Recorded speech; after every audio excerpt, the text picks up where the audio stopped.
this thing that you're going to see today, I absolutely promise you, President Trump welcoming.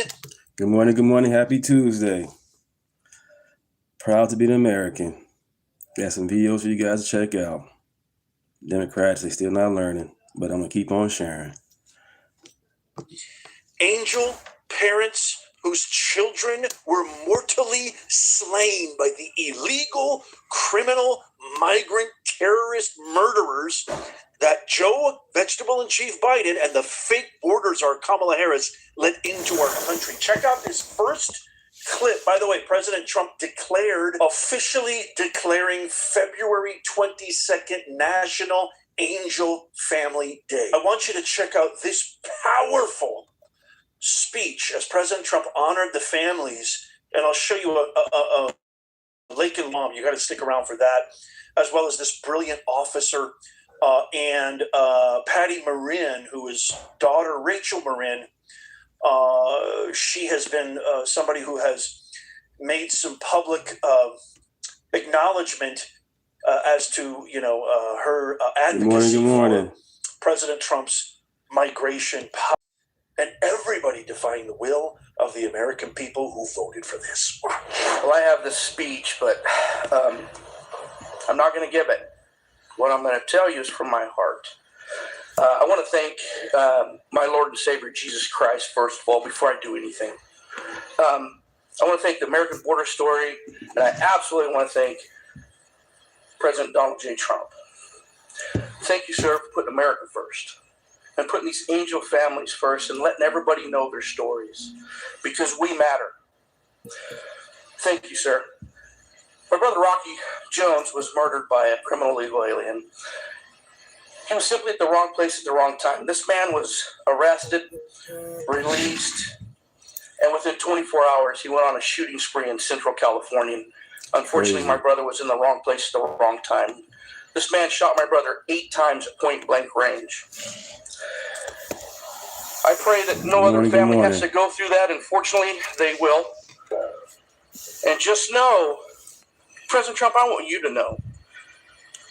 President Trump's migration policies, as all of us have when we voted. But first, check this out. This is absolutely phenomenal. Jody Jones, whose brother Rocky was mortally wounded by an illegal, comes up to the podium and says, I had a speech, but screw that. I'm speaking straight from the heart. And he drops absolute truth grenades on the Democrats and everybody defying the will of the American people who voted for this. Well, I have this speech, but I'm not going to give it. Good morning. What I'm going to tell you is from my heart. I want to thank my Lord and Savior, Jesus Christ, first of all, before I do anything. I want to thank the American Border Story, and I absolutely want to thank President Donald J. Trump. Thank you, sir, for putting America first and putting these angel families first and letting everybody know their stories, because we matter. Thank you, sir. My brother Rocky Jones was murdered by a criminal illegal alien. He was simply at the wrong place at the wrong time. This man was arrested, released, and within 24 hours, he went on a shooting spree in Central California. Unfortunately, my brother was in the wrong place at the wrong time. This man shot my brother 8 times at point-blank range. That's crazy. I pray that no other family has to go through that. Good morning, Go Samurai. Good morning. And just know, President Trump, I want you to know, no matter what the fake media says about you, the American people love you, and we will support you all the time because we love you.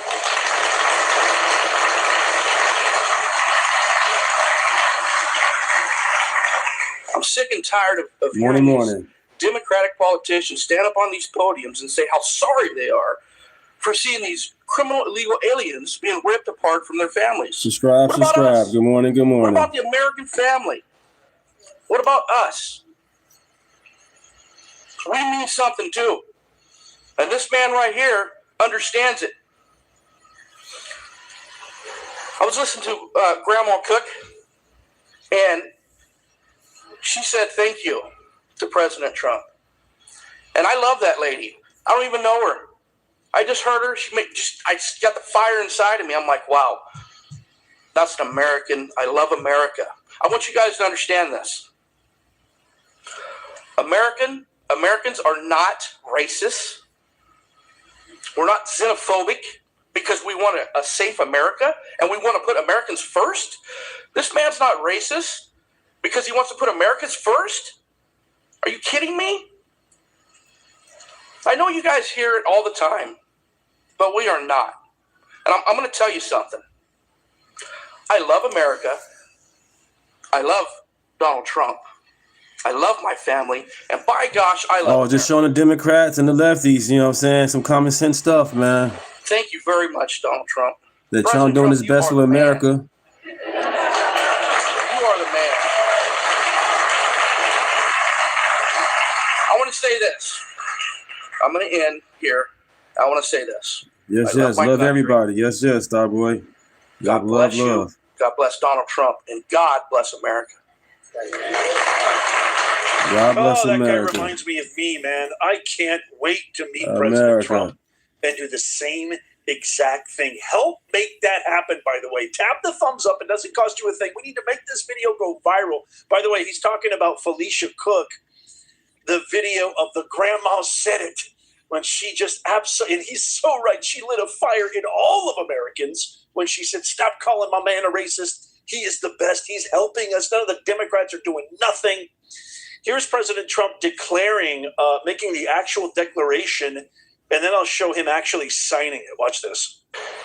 But I want to conclude by reading part of a letter I received earlier this year from two heartbroken grandparents who will never again see their 8-year-old granddaughter after an illegal alien ran her over with his truck purposely.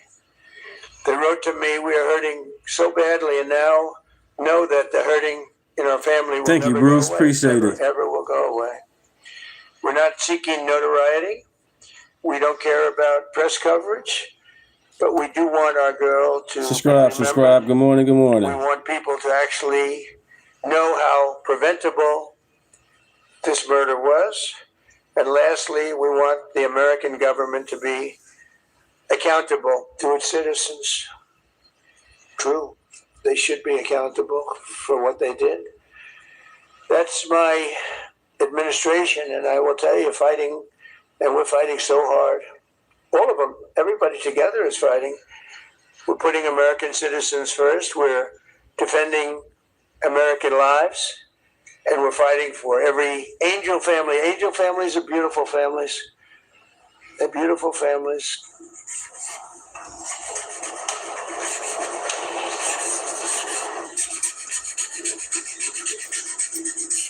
Okay, that's a good. That's a good one.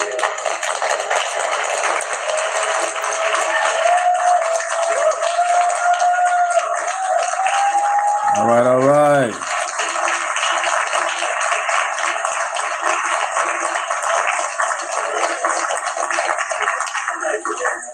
Thank you. You can hold that. This is Officer Ethan Carreri, who arrested Jose Antonio Ibarra previously for child endangerment. He slams Democrats for allowing him to walk free and unalive Laken Riley. This is powerful. Mr. President, it's an honor to be here today, and it's an honor to be speaking with you guys. My name is Ethan Carreri. I'm a police officer in Palm Beach County, Florida, and a former New York City police officer. While serving the New York City Police Department, I personally arrested Jose Ibarra for endangering the welfare of a child. A few months later, I saw his face again in the news after he viciously murdered Laken Riley. This is what I voted for, a strong president, recognizing Americans. The system failed. Like and subscribe. No accountability, no deportation, and an innocent American life was taken. If you enter our country illegally, there will be consequences under this administration. The American citizens must always come first. To Laken Riley's family, your loss should have never happened. Should never happen. We owe it to you and every American family to enforce our laws, secure our border, and protect innocent lives. The kid, thank you. Thank you so much for being here today, and thank you for all you've done for our country. Thank you. Thank you. What a fine young man. Here is, to me, the apex of it all. Yep, thank you. Happy Tuesday, everybody. Good morning. Good morning. Common Sense Channel. Let's have some fun. Meaning that this is today is important to remind ourselves that what President Trump is doing is saving our streets and preventing things like this from ever happening to another American family. Again, these angel families are heroes. Here is Laken Riley's mom. Listen to this. I think that Wow. a lot of people feel like that President Trump is maybe different than the version that I've gotten to know. And I just can't thank you enough. You have said from the beginning, literally the day after this happened, that you would not forget about Laken. You weren't president at that time, and you have not forgotten. You have fought a fight that most people would not want to have to fight. Most people wouldn't. They would just say it's just easier not to do this. And President Trump you are doing a thankless job that most people just wouldn't do. And I just can't thank you enough. There are just not enough words to say. Because if you lived the nightmare, Good morning. Subscribe. Good morning. Laken Riley. Pray for Laken Riley family, everybody. Securing our nation and fighting for our families. Because this could be any family. This happened to my family. This could be any one of your families. We must never forget. This is common sense. You break the law, you go. You go to jail. You break the law, you face consequences. You don't get to break the law and then because of your political affiliation or identity, or maybe they know who you're going to vote for, you get a pass, you get free health care, you get credit cards up to thousands and thousands of dollars, you get free loans for a new home, you get everything that American veterans don't, that you and me, hardworking, law-abiding. Have y'all noticed in Chicago that there's much going on when it comes to ICE and immigrants? Because everybody in Chicago want the immigrants to leave. Because immigrants came and took everything that Chicago needed. They woke up, they're like, wait a minute. they getting in lines before us. They getting money. They got anchor monitors. They got money. That's why Chicago ain't going crazy. I'm from Chicago, live in Rockford now. And that's amazing how Minnesota going through all this other stuff in New York and Cali. But Chicago, they were like, get them out of here. They criminals. Pay attention, y'all. Follow the money. And good morning. Good morning. American citizens, taxpayers don't get. I've said it once, I've said it twice, I'll say it ad infinitum, ad nauseum. Hey, only good morning. What the vegetable in chief and the fake borders are Kamala Harris have done to our country in cahoots with Soros, Obama, and the rest of the Holly Weirdo Democrat cabal is the biggest high treason mutineer act of sedition that's this country's ever faced. My heart bleeds as a father and a parent, but as a patriot as well.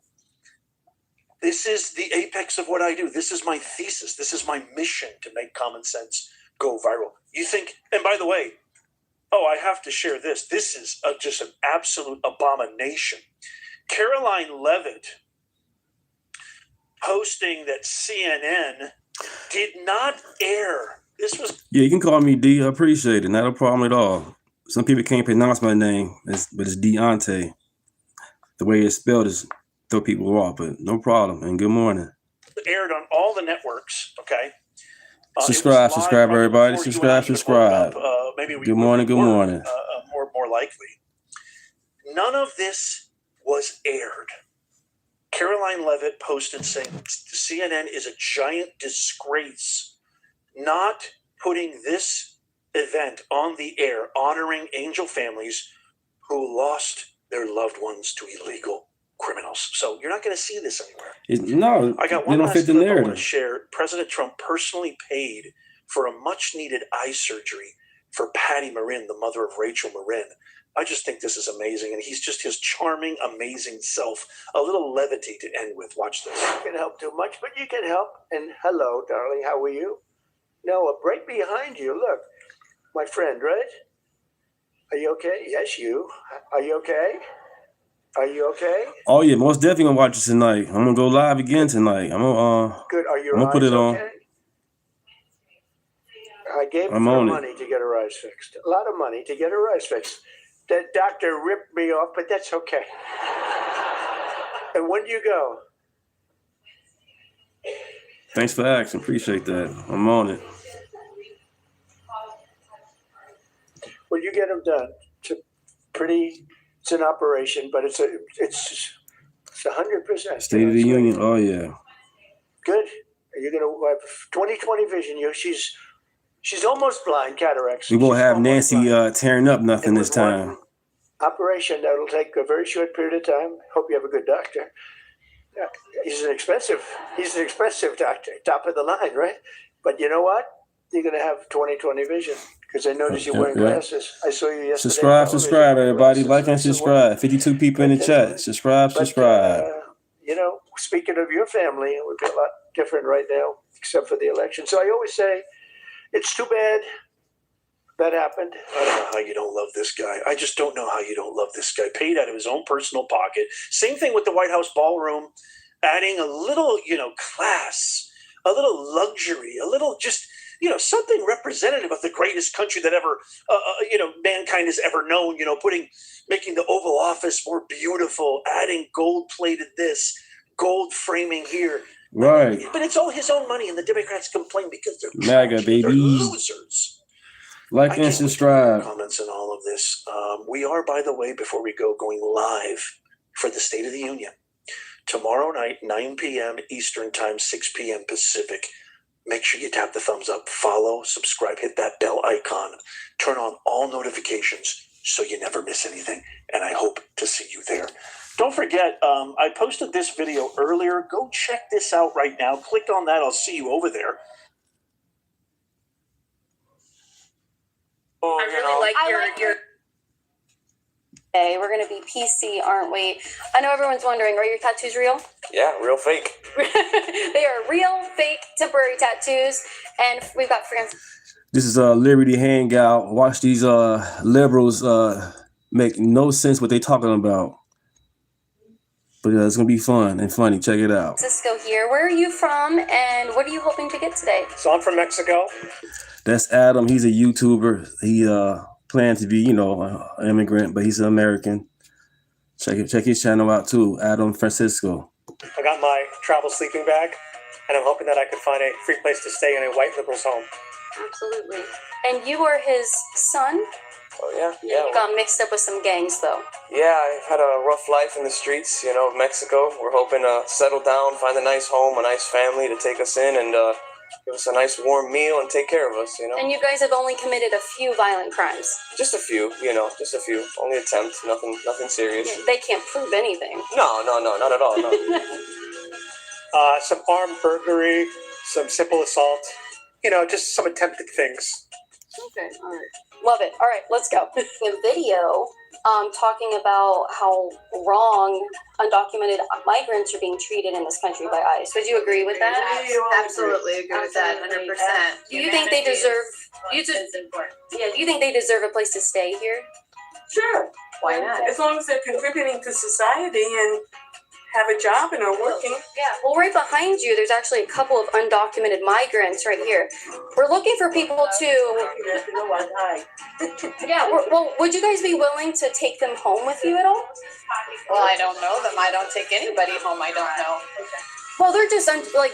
Thank you, Zoe, for subscribing. Thank you. Appreciate it. I would be willing to help them find shelter that's secure. Why wouldn't you bring them into your home? Because I don't bring anybody into my home I don't know.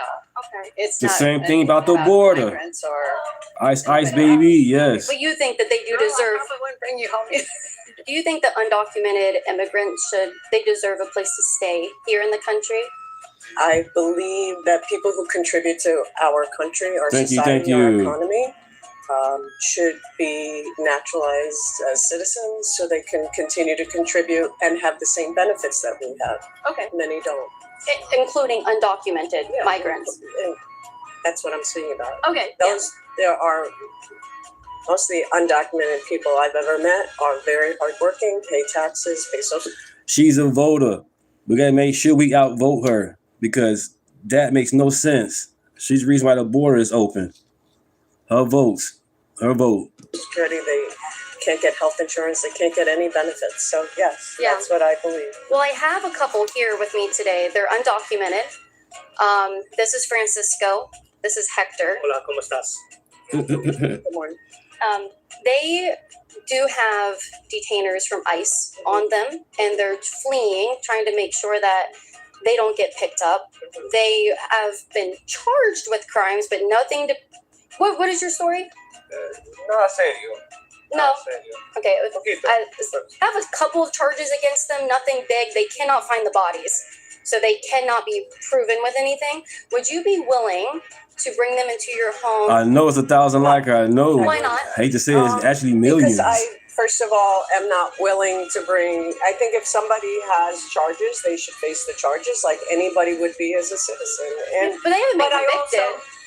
Well, nobody's convicted until What? they have due process. Would you say they deserve to be deported then?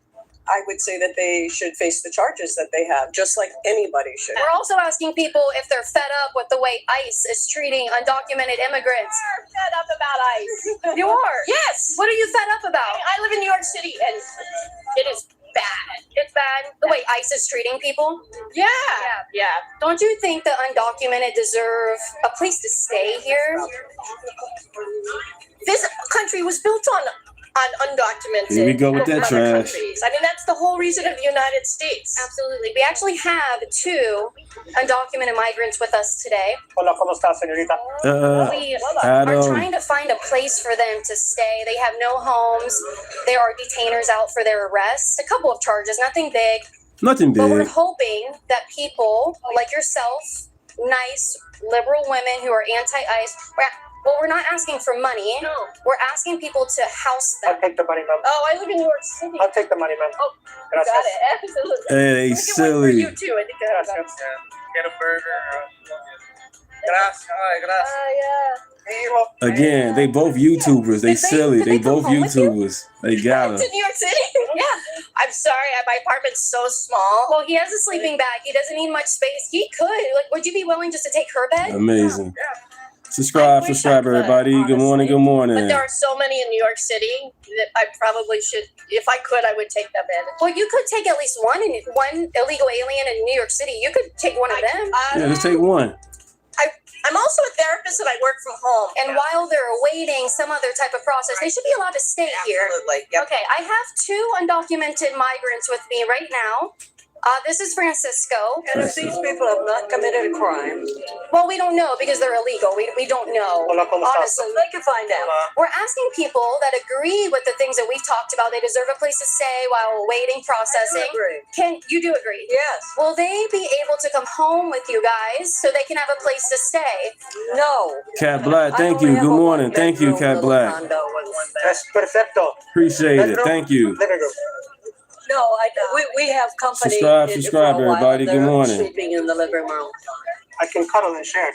Keep each other warm. How about your friends? You have space for them? Ohio, so no. Oh, I will sponsor Oh. their flights, and you can. I love Ohio. I love Cincinnati, señorita. We're like on a vacation right Oh, perfect. So your space is empty. No, we're not going to do that. Why not? Better They than the deserve a streets, place to stay. You need a place to stay. But I'm probably not going to do that. Why not? Because I wouldn't do it for any stranger. I don't care if they're a U.S. citizen, immigrant. I'm not going to just have somebody come into my house that I have no idea who they are. So why would you be okay with illegal aliens coming across the border and staying in our country when we don't know who they are? Right. Happened. This is honestly, I feel heartbroken for you guys. I'm privileged and white, so I have a place to go to. They could use their privilege to help you guys out. That's the problem. Right, Zora. You see that? And they don't know about those bodies. So they have They don't. They have no reason to not take me in. I mean, Pops. I don't know what we're gonna do, man. It's looking rough. I'm scared. I'm scared, son. Hey, Kaylin, I want to say big fan. Oh, thank. You want to tell me what your agenda is? Oh yeah, I'm pro ICE. I'm pro deportation, especially mass deportation of You have every an single. illegal immigrant right here? Yeah. What are you doing about it? I'm trying to find white liberal. No, he doesn't have to be white, but any liberal who is anti-ICE to take A them Karen home. or a Kevin?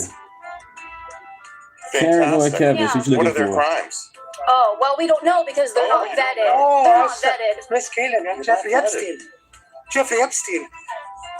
From the news, Jeffrey You're Epstein. calling me Jeffrey Epstein? Is Just that like- what you do? No, you look like Jeffrey Epstein. That's what you do? Is accuse people of being Jeffrey Epstein? No, you look. Cat Black, You feel thank you good so about much. that? Appreciate Oh, you. Thank Do you. Thank you. agree Thank you. with this statement? Thanks for I the believe gift. undocumented migrants deserve a place to stay in the United States. Yes. Okay. I'm glad you guys agree. I have two undocumented migrants with me today, and we're trying to find them a place to stay in the United States. And so we're asking you right now if you will take them. Yeah, can they stay with you? No, I don't know them. I mean, I wouldn't let anyone random stay at my house Why not? So why are you voting for the border to be open? because I don't know them. Yeah. Yeah, that's really it. It's just a stranger. What about you? If I don't know them, they're not going to stay with me. But you think that illegal aliens deserve a place to stay in the United States? I don't think it's just black and white. There's a lot of factors that go behind it. But if they deserve a place to stay here, you believe that. Don't you think you should step up and be that place for them? Yeah, you're not wrong. We believe that the Hey, young undocumented lady, right, it got migrants sold in deserve there. a place to stay here in the United States when they cross the border. Indoctrinated. Of course. Yeah. Well, I'm glad that you guys agree. I actually have a couple of undocumented migrants with me today. This is Hector. Hi, Hector. Nice to meet you. Hola. Hola. Francisco. So we're asking people today, since they deserve a place to stay here in our country, would they be able to come home with you? Well, I don't actually live here, but if I did live here, I would definitely make a room for somebody who needed help. Well, if you want, I could fund the flights, and they could just go with you totally free, and they can just fly home with you. I live in Puerto Rico with somebody, so I would have to talk to them about it. Yeah, you guys are from Mexico, A so little different, but yeah, of course. yeah. So so you're asking people that, and so you're just trying to find people places to stay right now? Undocumented migrants. See, Hector, tell your story a little bit. When we're from Mexico, we came to California, and we're just looking for a place to stay. You know, I got ICE looking for us, committed a few crimes, nothing serious. Little, you know. like your tattoo appliques. Didn't the gang member make you get that? Yeah, it was by force. Okay. It wasn't a choice I had. It was it was either this or cut off 2 fingers. So I would, you know. So wait, they held it to your face and put a little damn rag? No, Because those are fake. They Good held morning, it down Aunt. and they said you either get the tattoo or you cut off. I don't 2 think you fingers. should accuse him of lying. I know, but we can see that they're Good morning, fake. Angel. Good morning. Thank you. Thank you. Thank you. Your hair color is fake too. Oh, sir, Yep, sir, they sir. Can I brainwashed. ask you what you mean by that? Just shut up and get away from me. Shut up, get away from me. Get away from me. Damn. Get away from me. Get away from me. You're insane. Wow.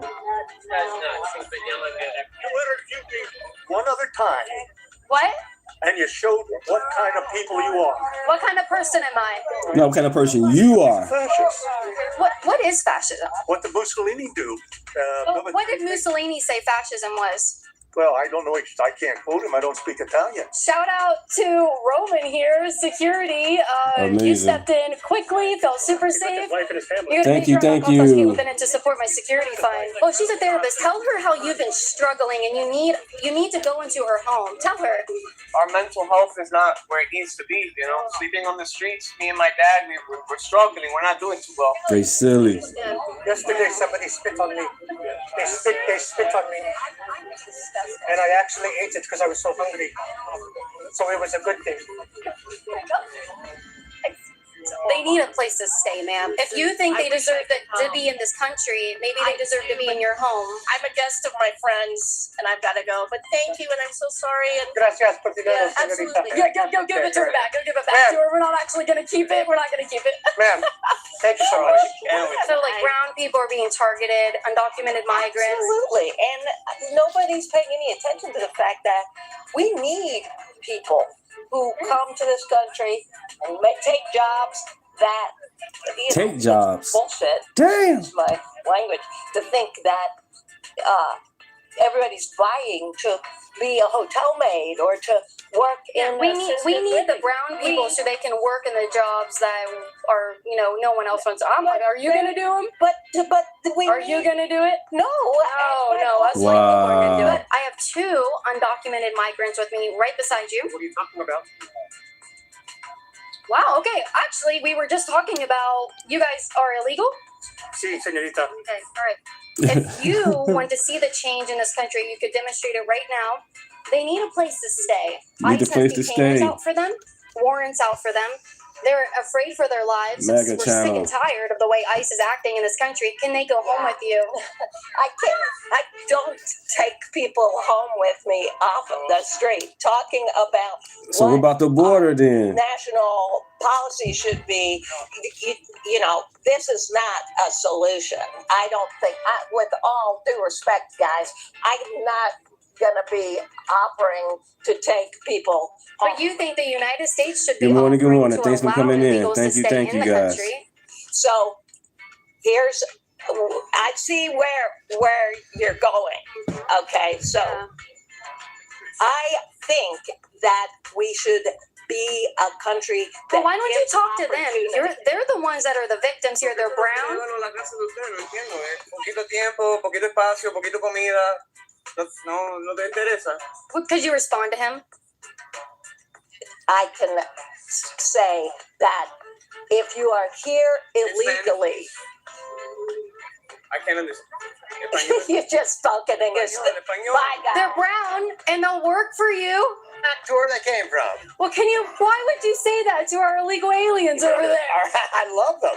I want you to go away. Please go away now. As soon as you can, please. They should Yes, self-deport.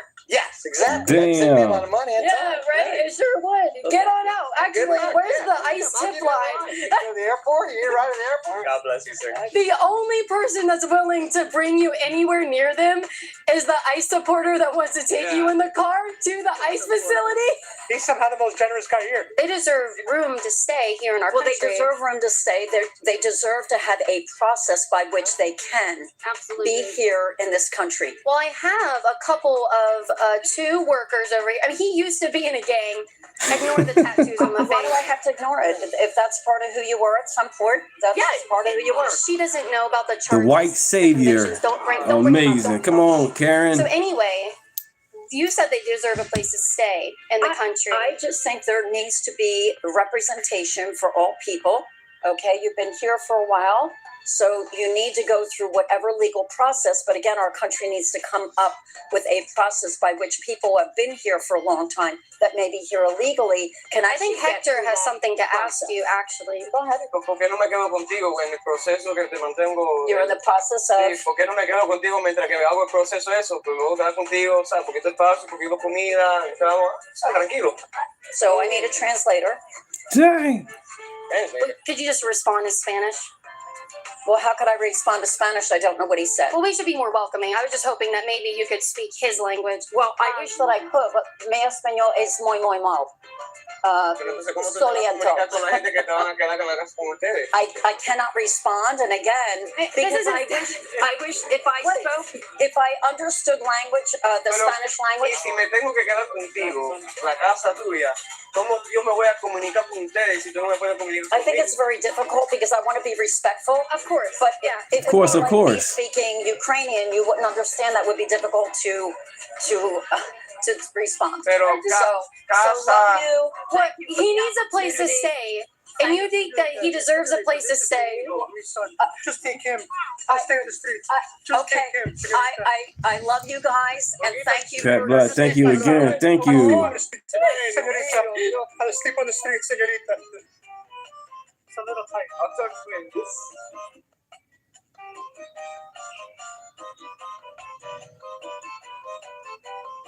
Where are you gonna go, Hector? We'll figure it out. I'm gonna have to find a nice bus stop, They silly. A lot of racist people don't speak Spanish here. We're asking people if they're sick and tired of the way ICE is operating in this country. Yeah, I would say so. Yeah, they What do you definitely think, hypocrites. I just think that that's just a gross overreach of the executive Thank power. you, thank you.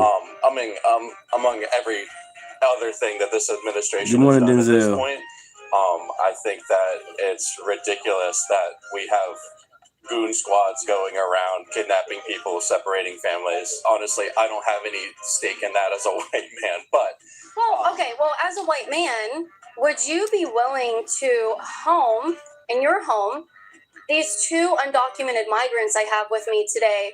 They need a place to stay. They do not want to be deported. They're right behind you, actually. Help them If out. you turn around, you can see them. yeah. Hola. Hola. What's up? How's it going? ¿Tienen familia o no? Sí, mi hijo. Papá y ya. Solamente you guys need to stick together.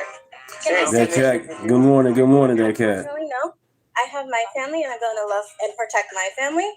But you guys need to stick together. You guys can always figure something out with the love of family. Because us, as Mexicans, that's who we are. We stick together with family. Sí, es mexicanos. Soy mexicana. Sí, stick together. Yes. But I'm going to protect my own. And I want you guys... But aren't they your own Mexicans? I don't know them, to be honest. But they need a place to stay. ICE is looking for them right now. And we are against, we're sick and tired of the way ICE is deporting people. So could they stick together with a fellow Mexican and come home with you and be protected with family? Well, I'm not their family. I don't know them. Familia. Yeah, that's a bit of a generalization, right? I mean, do you want me to come and stay with you because we're both white? Señorita, tú eres mi familia. Yes, I love them. Tú eres mi familia. Mexicanos. I want to give you a topic. I follow you. Oh, thank you. I'm just so excited that. Oh, thank you so much. I appreciate you. Thanks. Oh, that's nice. Look, you guys got something by a supporter. A Republican is the old. Oh no, I guess that liberal did give you money, huh? She did give us $40. Yeah. We got cookies. Oh. We made it out with something. We can eat tonight. We can eat tonight. We did it. Are you guys sick and tired of the way ICE is treating our non-citizens in this country? Of course. Okay. All right. What bothers? If they're in this country, I think they're all citizens. Okay, What? even if they're Anybody in this country, I believe, is a citizen. okay. So like They so. came here because we were declared. Come here with no problems. Come the right way. So when they get here, that's what they should be. They deserve a place to stay. Right. Yes. In other countries, in Canada, they will give you a stipend. They find you a place to Cat live. Black. they Yeah, help that you man job. there. He. Yeah. Schools are, like health insurance is free, which it should be. I actually Beta. have a couple with me here today. Straight beta. Yeah. We're looking for a place for them to stay. Like you said, they deserve a place to stay here in the country. So we're asking people, what? What are we asking? What are you asking for? I need a bed tonight, sir. I'm tired of sleeping on the streets. And what are you asking for? Yo lo que quiero es una casa, o sea, cómodo, un poquito de comida, un sofá, lo que ustedes pueden hacer, ¿sabes? Pero tenemos que comunicarlo con nosotros, español, todo bien. ¿Me entiendes, verdad? And could you respond? We don't speak Spanish. Okay. Damn. So, I live in a room. what did your son say? He needs a place to stay. Please to stay and comida, food. Yeah. I understood what he said. Okay. Could they come home with you guys? I stay in a rooming house and I'm barely struggling myself. If I had a house, a bigger house, I'd let them come stay. You guys take up much room? No, I sleep in the corner of the bed like a dog. Amazing. You can share. Well, and I have a house full of girls, so definitely ain't no man come to stay with me. Oh, perfecto, señorita. I love girls. Yep. Yeah, but I'm highly protective of my I'm just- family for men's sake because I don't want them around them because they're young. But you said it's okay and you want them to stay in our country. Yes. I don't mind staying in the country. If I had money, I'll help them out. I'm kind of putting your Okay. I'm putting your beliefs to the test. If you think they deserve to stay here when they've broken laws, you can take them home with you and let them stay here. Well, if they've Sí, broken tú laws, tienes. Yeah, we they don't. committed harsh crimes, then no. But if they're innocent, How do you know if they're illegal? They haven't been vetted. well, I don't know if they're illegal. You just told me though. Yeah, they are illegal. But how do you know if they haven't committed a harsh crime when they haven't been vetted? Well, I'm not sure. You know, I don't know them, like, in general. If you're looking non-white, you're a suspect. Would you agree that undocumented migrants deserve a place to stay within the United States? They're just looking for a better home? Well, most of them are. Yeah. And most of them have it. It's just we have a crazy man as president, so. And you're not a crazy man. Not anymore. Not anymore. Okay, perfect. Oh, wow. I have two undocumented migrants here today. Hola, señor. Hola, señor. That's a nice bicicleta. Thank you. And? They need a place to stay. Right. Just like we agreed upon. They deserve a place to stay here within the United States. Can they have your bike? Damn. And that bike costs some money, I'm pretty sure, like $1,000 or more. Yeah, well, they're going to ride the bike. Father and son, he will just sit on his lap. Amazing. It's funny. Or, okay, you keep the bike. How about this? They come home with you, and they can stay in one of your rooms. We don't have room for company.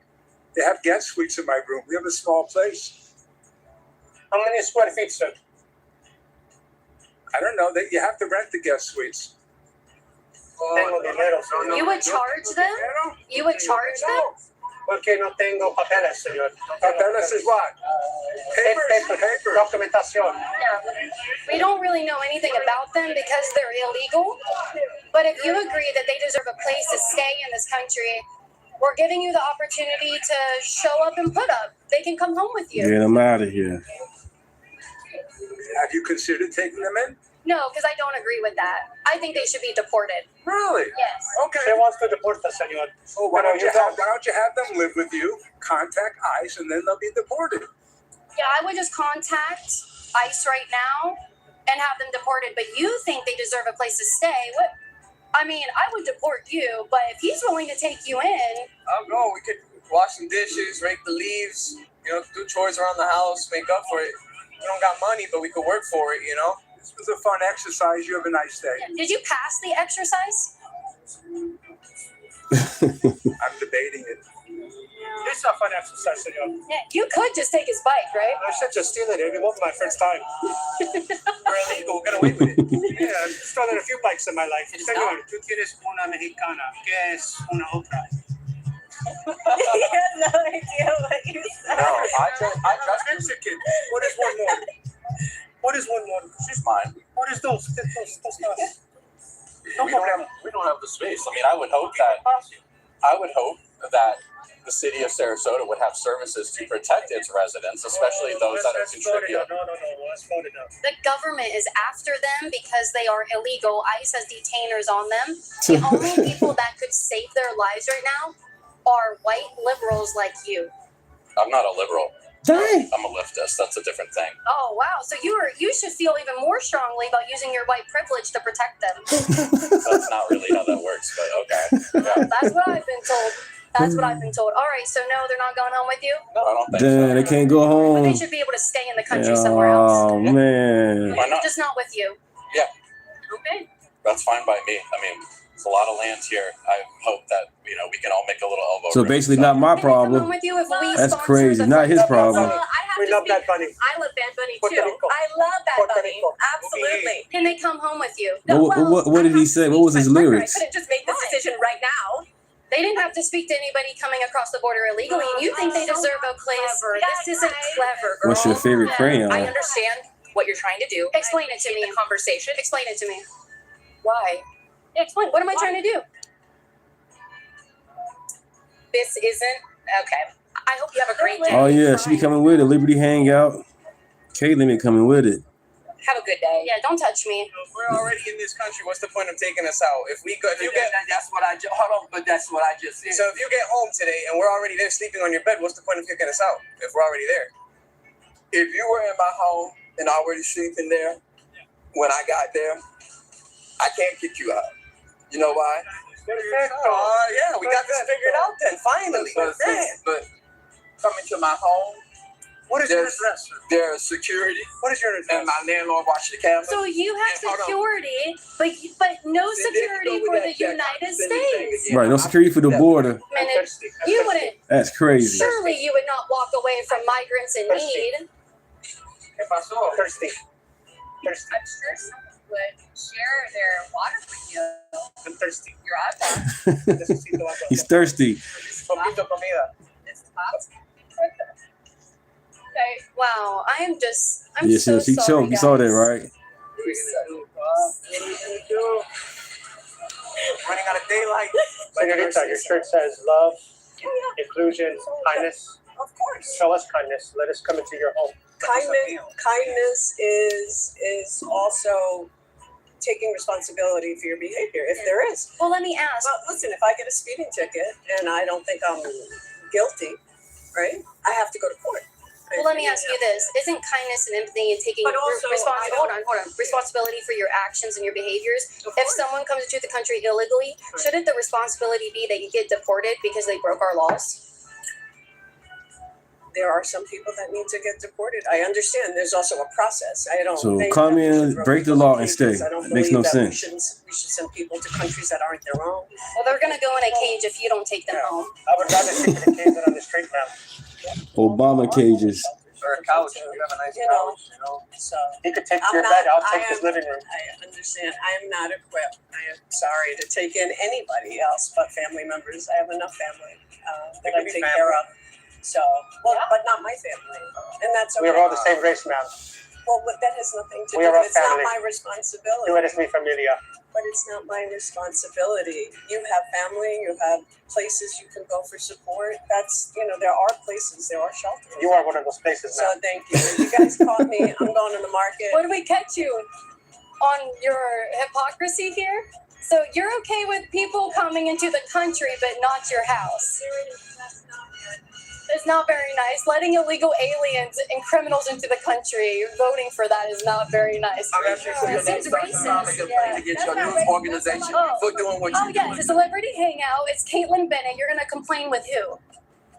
Liberty Hangout, Who are you gonna file a complaint with? your corporation. Okay. She is. You can go to patreon.com/Caitlin Bennett to file that complaint. You will need a credit card on file, and it'll take about $5 a month for that, and you can complain that way. That's no problem. Do you think they deserve a place Got to 'em. stay in this country if they're seeking to stay here and want a better life? Oh, absolutely. Okay, path to citizenship. But for the grace of God, we'd have been born somewhere else. Well, here's the thing. I have two undocumented immigrants with me today. This is Francisco and Hector.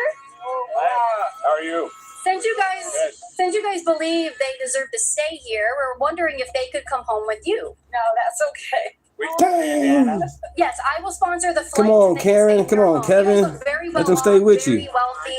We're fortunate. Yeah, could you allow them? But we We're can't in a today. retirement. We're in fact, we're late for where we're supposed to be. They could come with you. Perfecto. Yeah, go with them, guys. Go with them. We're guests too. We want to be guests in your home. Do you know it's against the law? It's against the law. No. Very You know good. it's Very against the good. law.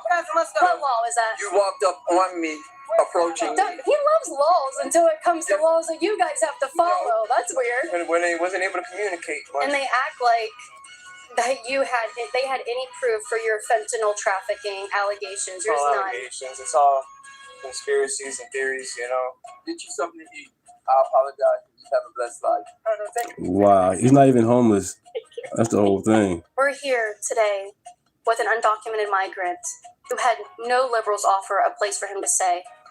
Please, sir, where can people go to support you? GiveSendGo.com/Adam Francisco. Gracias. For only $5, you could go to GiveSendGo/Adam Francisco to help migrants like this in need. They are in dying need of your support and your help. The white liberals are not helping in this country. Thank you all so much. Oh yeah, this is a good one here. So I came across this video clip from Fareed Zakaria. And I found it quite interesting because, for once, it seems mainstream media is actually somewhat being honest.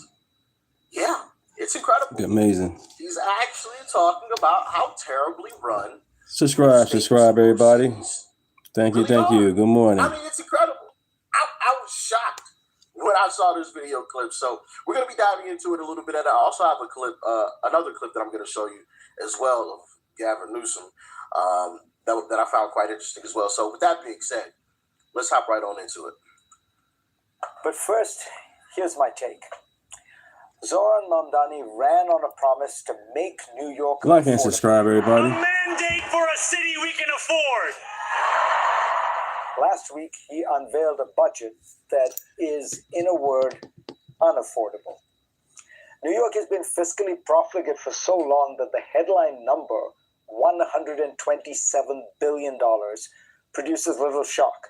But for perspective, these are similar to the annual expenditures of a mid-sized nation. Wow. The expenses a country requires, like Greece or Thailand, devoted That to makes governing no sense.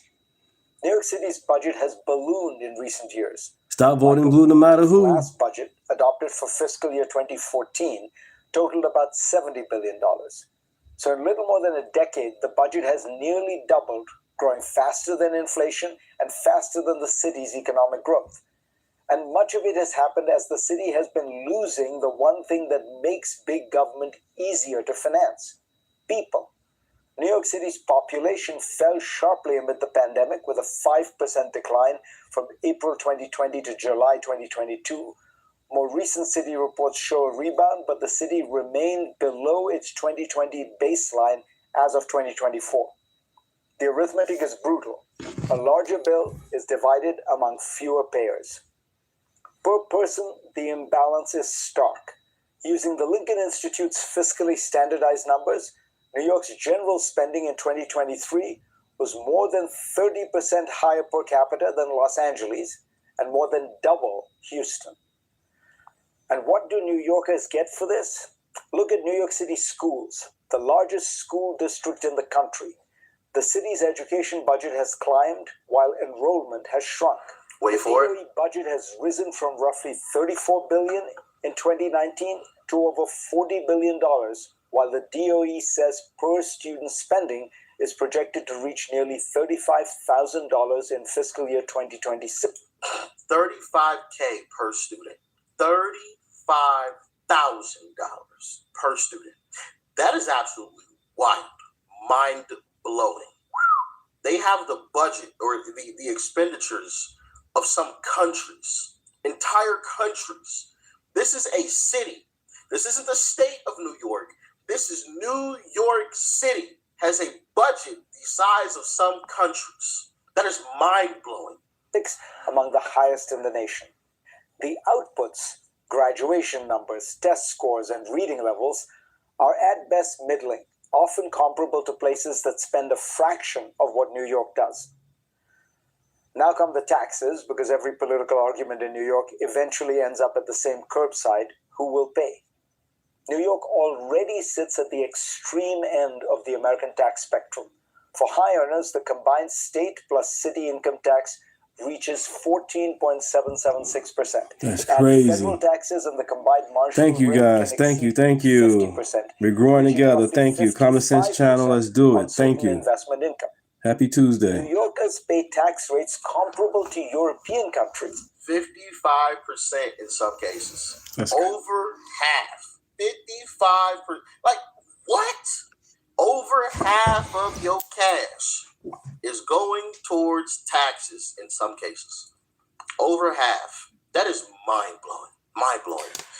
And I love what he's about to talk about here as well. Yeah, he's breaking down, you know what I'm saying, how Brandon Johnson and Zoran the dummy keep on promising they're going to lower taxes, they're going to tax the rich, but at the same time, they're not going to do that because they can't. If they do that, the rich are going to leave.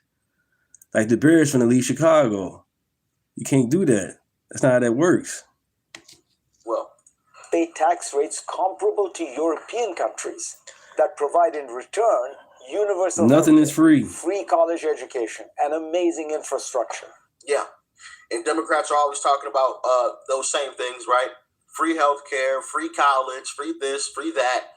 And yet they tax at virtually the same rate that some of these other countries that do provide those services tax at already. And yet they still are having trouble balancing their budget. It should tell you how terrible Democrats genuinely are at running a country or a city, at running anything, really. Their effective tax A rate. $1 billion campaign. Kamala Harris had a $1 billion campaign. Now she with $20 million in debt. Tampon Tim, same thing in Minnesota, $19 billion in debt. That offer free health care. Technically, it's not really free. We all understand that. People pay for it through their taxes. But that's my point. If you're taxing at virtually the same rate and you're advocating for free health care, free college, free this, free that, and these other countries tax at the same, virtually the same rate, I believe it's a touch higher. Why aren't you able to do that already?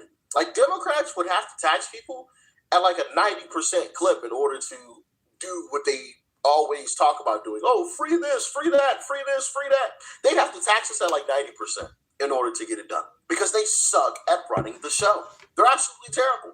And even then at 90%, I guarantee you they would still have trouble balancing the budget. They're taking half of folks' money and still can't figure it out. It's crazy, man. New Yorkers get some 300 miles of sidewalk sheds. On business taxation, the city is also off the charts. The Citizens Budget Commission reports that New York City business activity faces the country's highest combined corporate tax rate, 17.44%, once state, city, and regional layers are stacked. Mamdani wants to hike income and corporate rates even further, or else he says he will raise property taxes by almost 10%. Property taxes already made up more than 27% of the cost of home ownership in the city as of 2022, above the national average. New York is rich. Hold on, say that again. I want to hear that one more time. Or else he says he will Good raise morning, property Sosa. taxes by almost 10%. Good morning, everybody. Property taxes already made up more than 27% of the cost of home ownership in the city as of 2022. 27% of home ownership, and he wants to jump it another 10%. So 37% of home ownership is going towards taxes, property taxes. That's crazy. 37%. That is crazy. Above the national average. New York is really Look a at Story. prime Good morning. example of a problem Democrats seem unwilling to confront. Blue cities are out of control, promising more, spending more, delivering less, and pushing off the fiscal problems to some future day. Take Los Angeles, another one-party metropolis wrestling with affordability and disorder. The city's homelessness budget for fiscal year 2025-26 totals about $950 million. The LA Homelessness Services Authority reported that in 2023, homelessness was up 9% countywide and 10% in the city. And a 2024 AP account noted that homelessness has surged 70% countywide since 2015 and 80% in the city. All this amid public frustration despite billions spent. An audit reviewed $2.4 billion in city homelessness funding and found that officials could not reliably track where it went or what it achieved. Or take Chicago with a mayor whose approval rate... Well, isn't that convenient? Can't track where the money went. I wonder what happened to it. Maybe somebody swindled it, I guess. Duh. My goodness. You're spending billions of dollars. And I said this before. The homelessness issue will... Again, stop voting blue no matter who. I'm from Chicago, live in Rockford now. I'm going to keep saying that because it's been 2 years since I've been out here. But everybody kept on voting for Brandon Johnson because he's black. And this man kept telling you he's not going to raise no taxes. Soon he got in, like Mamdani, taxes go up. We got to do better, y'all. There's no way a 100-year team leaves Chicago like that. I didn't vote for this. I know I didn't. I voted for common sense. That's why we got this going on today, because the midterms coming up, we got to vote for common sense, people. Vote Republican. It's okay. They ain't the best, but they got common sense going on. They know where the woman is. Will never be fixed until the people who are paid to fix it are no longer paid. As long as people are paid to fix homelessness, it'll never be fixed. It'll never be fixed, ever. When people get to eat off of other folks being homeless, that problem ain't getting solved. It's not getting solved. And on top of that, you need major oversight. The fact that they can't account for billions of vote dollars for common sense, really. Have been spent on this homeless issue says everything you need to know about how Democrats run the show. they're either completely incompetent or they're scammers. One of the two. I'd like to believe that they're scammers, personally. That's what I think. Subscribe, everybody. Thank you. Yeah, we're gonna pay this consultant, right? Hey, make sure you make that contribution to my campaign. You know, just saying. But y'all, let me know what you think. Let's hear what he got to say about Chicago's Mayor Brandon Johnson. Or take Chicago, with a mayor whose approval rating is deep underwater, where the pension promises are so large that they will surely bankrupt the city at some point. What is the theory of good government here? If the answer is keep adding programs, the city will keep producing unaffordability, because unaffordability is what happens when government becomes a machine that grows faster than the society it governs. Zoran Mamdani's basic instinct is correct. Focus on affordability, especially housing, but not by providing government subsidies. These only seem less government, the better. The cost of rent, as subsidies naturally do. Facts. The city's rental assistance spending rose from $263 million in fiscal year 2020. Chicago isn't food enough. That's the problem now. They are a food. Recently reported fiscal year. That is that's what they're going through, the bullshit they're going through now. Keep voting blue no matter who.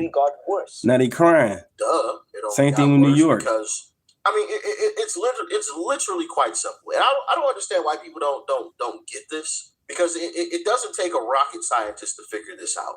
If I'm charging people $10 for a product, and then the government says, "Hey, we will provide anybody and everybody assistance in buying."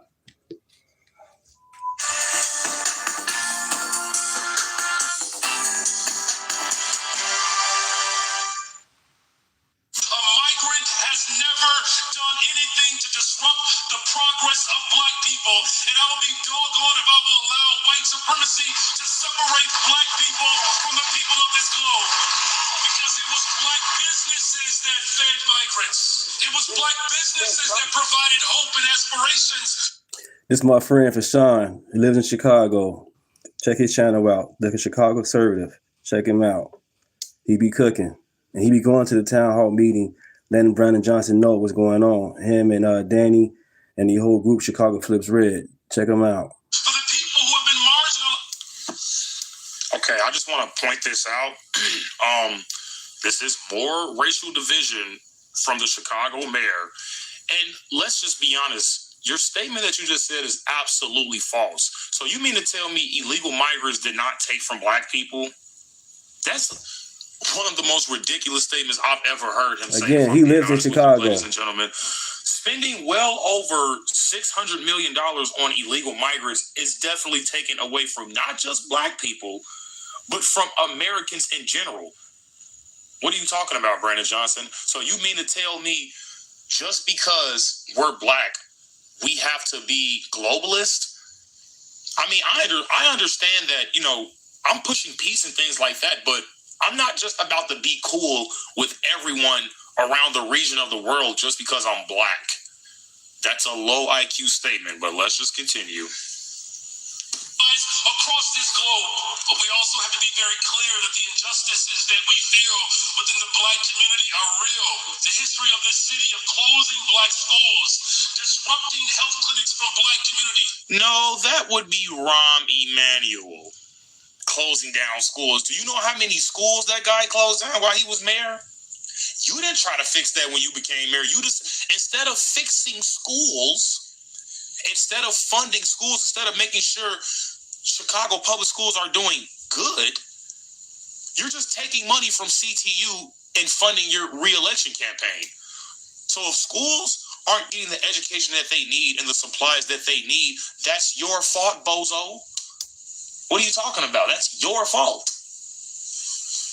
Shutting down housing for black people, firing black people from public sector positions. Understand that our fight for justice is not over. I'm old enough to remember where black people understand our global connection one to another, that what happened happens in South Africa and Soweto is not that much different than what happens in Cabrini Green on the north side of Chicago, or the favelas in Brazil, that we're all interconnected, that somehow just because a ship made it a little bit farther across the coast, I'm not going to allow the constant separation to continue to divide us. Oh my God. How do we end up on those ships? I'm so sick and tired of these uneducated people not knowing that Black people are in America because they were sold by other Africans that were in Africa. You know, they were captured during war and they were sold to other people like Caucasian and Middle Eastern men. What are you talking about? They've been doing that since the Bible. So you're going to sit up here and basically keep being divisive when it comes to race. Why don't you tell people the first legal slave owner in America was a Black man? Hello. And his name was Anthony Johnson, by the way, so he might have ties to him. Why won't you tell the people that? Because they've already done that, and it's important that in this moment that we reconnect ourselves. Do you know in 2015, 1 in 10 Black folks in this country were foreign born? If we allow Blackness to be separated, liberation is not possible. We have to build a resistance in this country through the lens of Black liberation that guarantees. Resistance? What? Man, look, dude, don't nobody want to hear that. Because, see, that's going to get you in trouble. Saying words like resist and all this stuff, you're calling for an insurrection. And this man must be stopped. What are you talking about? You can't use words like that. You do realize majority of Chicago does not like you, right? Now, they're not calling this stuff out like a few people in Chicago, but yeah, they are scared of your terrible leadership. If I was the people of Chicago, I would call for this guy to get recalled immediately, even though it's not really going to matter. We supposed to have been had this guy recalled. Equal access to affordable housing. We have to build a movement that ensures that every single child has access to a high quality public education, good paying jobs, access to transportation, healthcare. That is the work that we have to do. That's the way in which we can honor the essence of Black history. So God bless you all, and God bless the greatest freaking city in the world, the city of Chicago. I hate how he always ends with that. The greatest city in the world. The city of Chicago. The best city in the world. But he's tearing it up. That you ruined, by the way. And if we're going to talk about education, I want to actually bring up this book here that was created by Gino Young, Sex, Drugs, and Illiteracy. And he actually was on this podcast not too long ago. The stuff that they're doing in these classrooms, guys, is horrendous. Now, this is viewer discretion advised on this show. And I literally can't even say it. I can't even say it because it's so bad. It can't leave my lips, okay? But even when it comes to affordable housing, you raise property taxes, dipshit. What are you talking about? If you're going to run on, I won't raise your property taxes, then 9 times out of 10, that's not what you should do. You can literally defund your police detail. You can stop funding illegal migrants.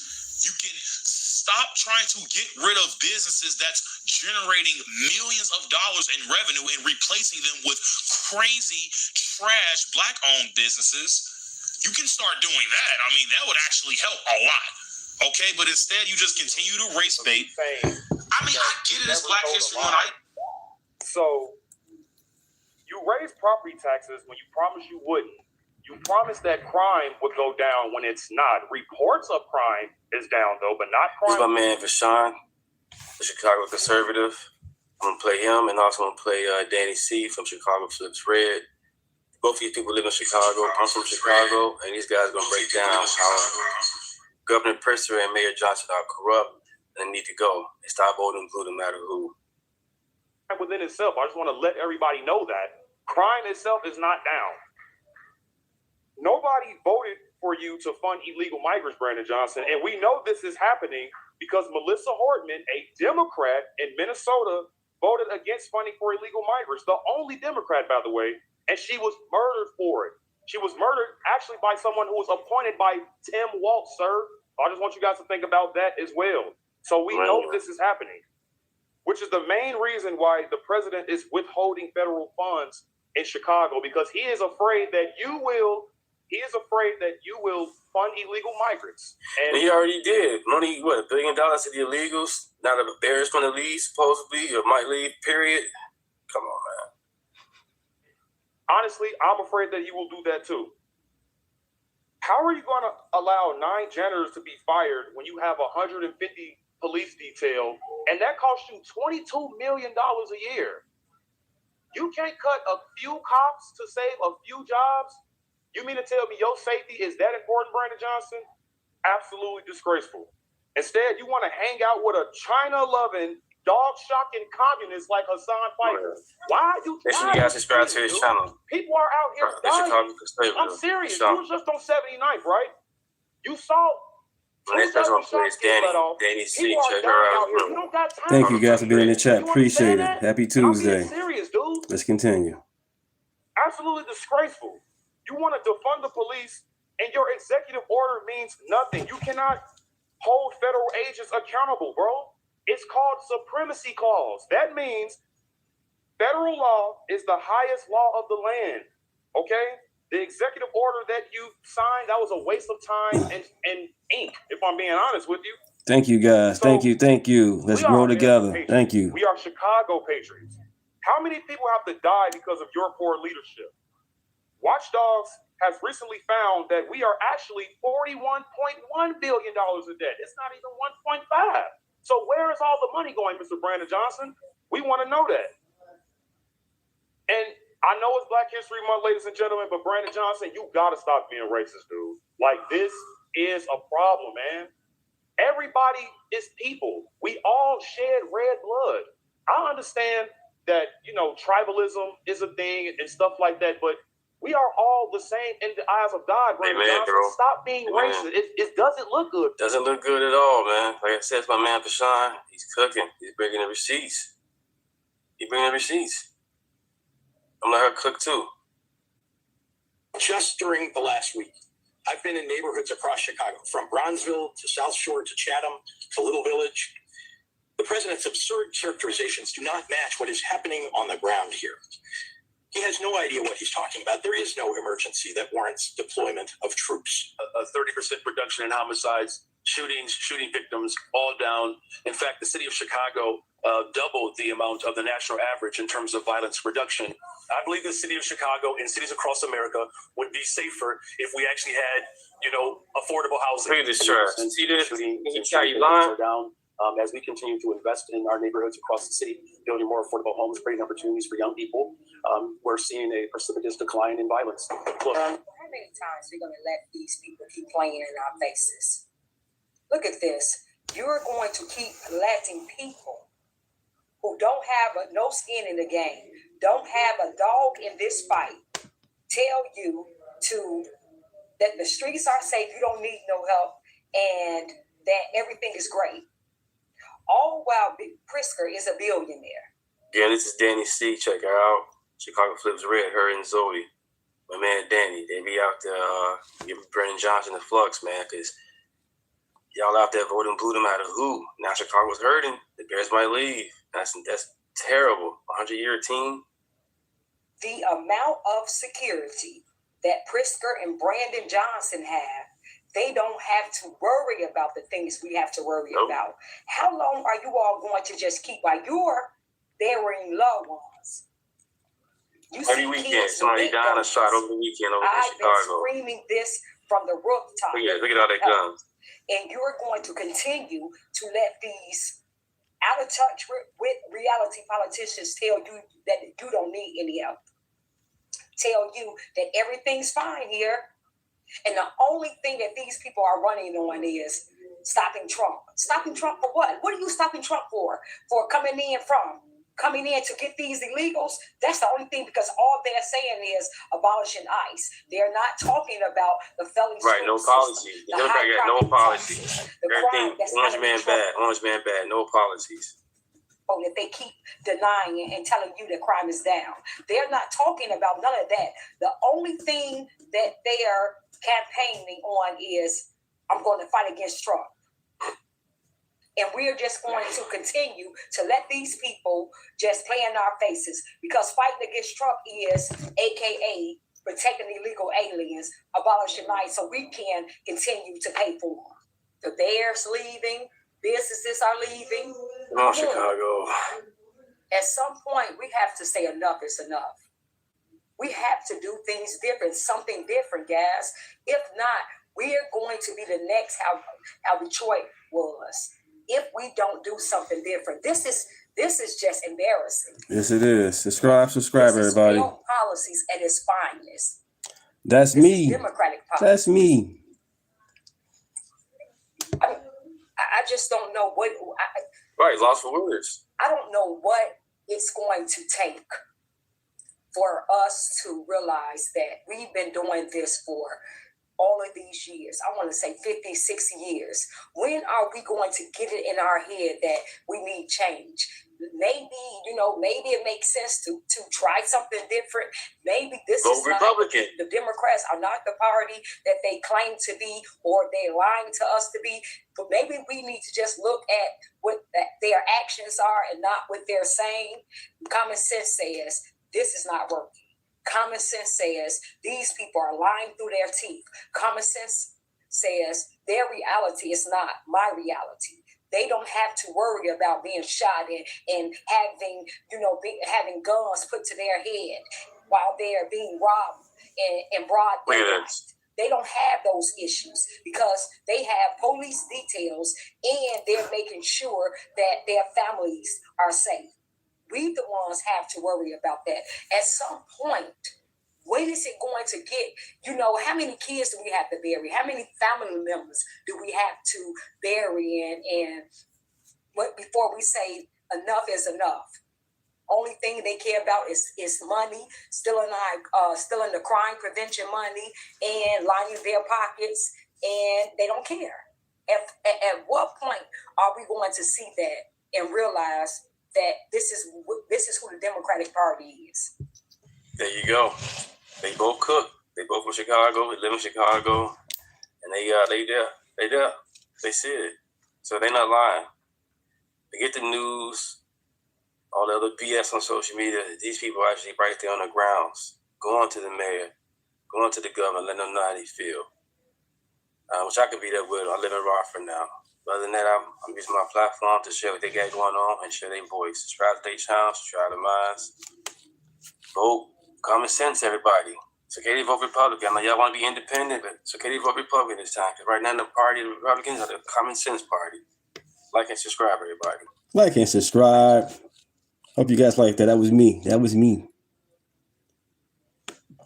going to go back to my boy Doc and finish up where he was at.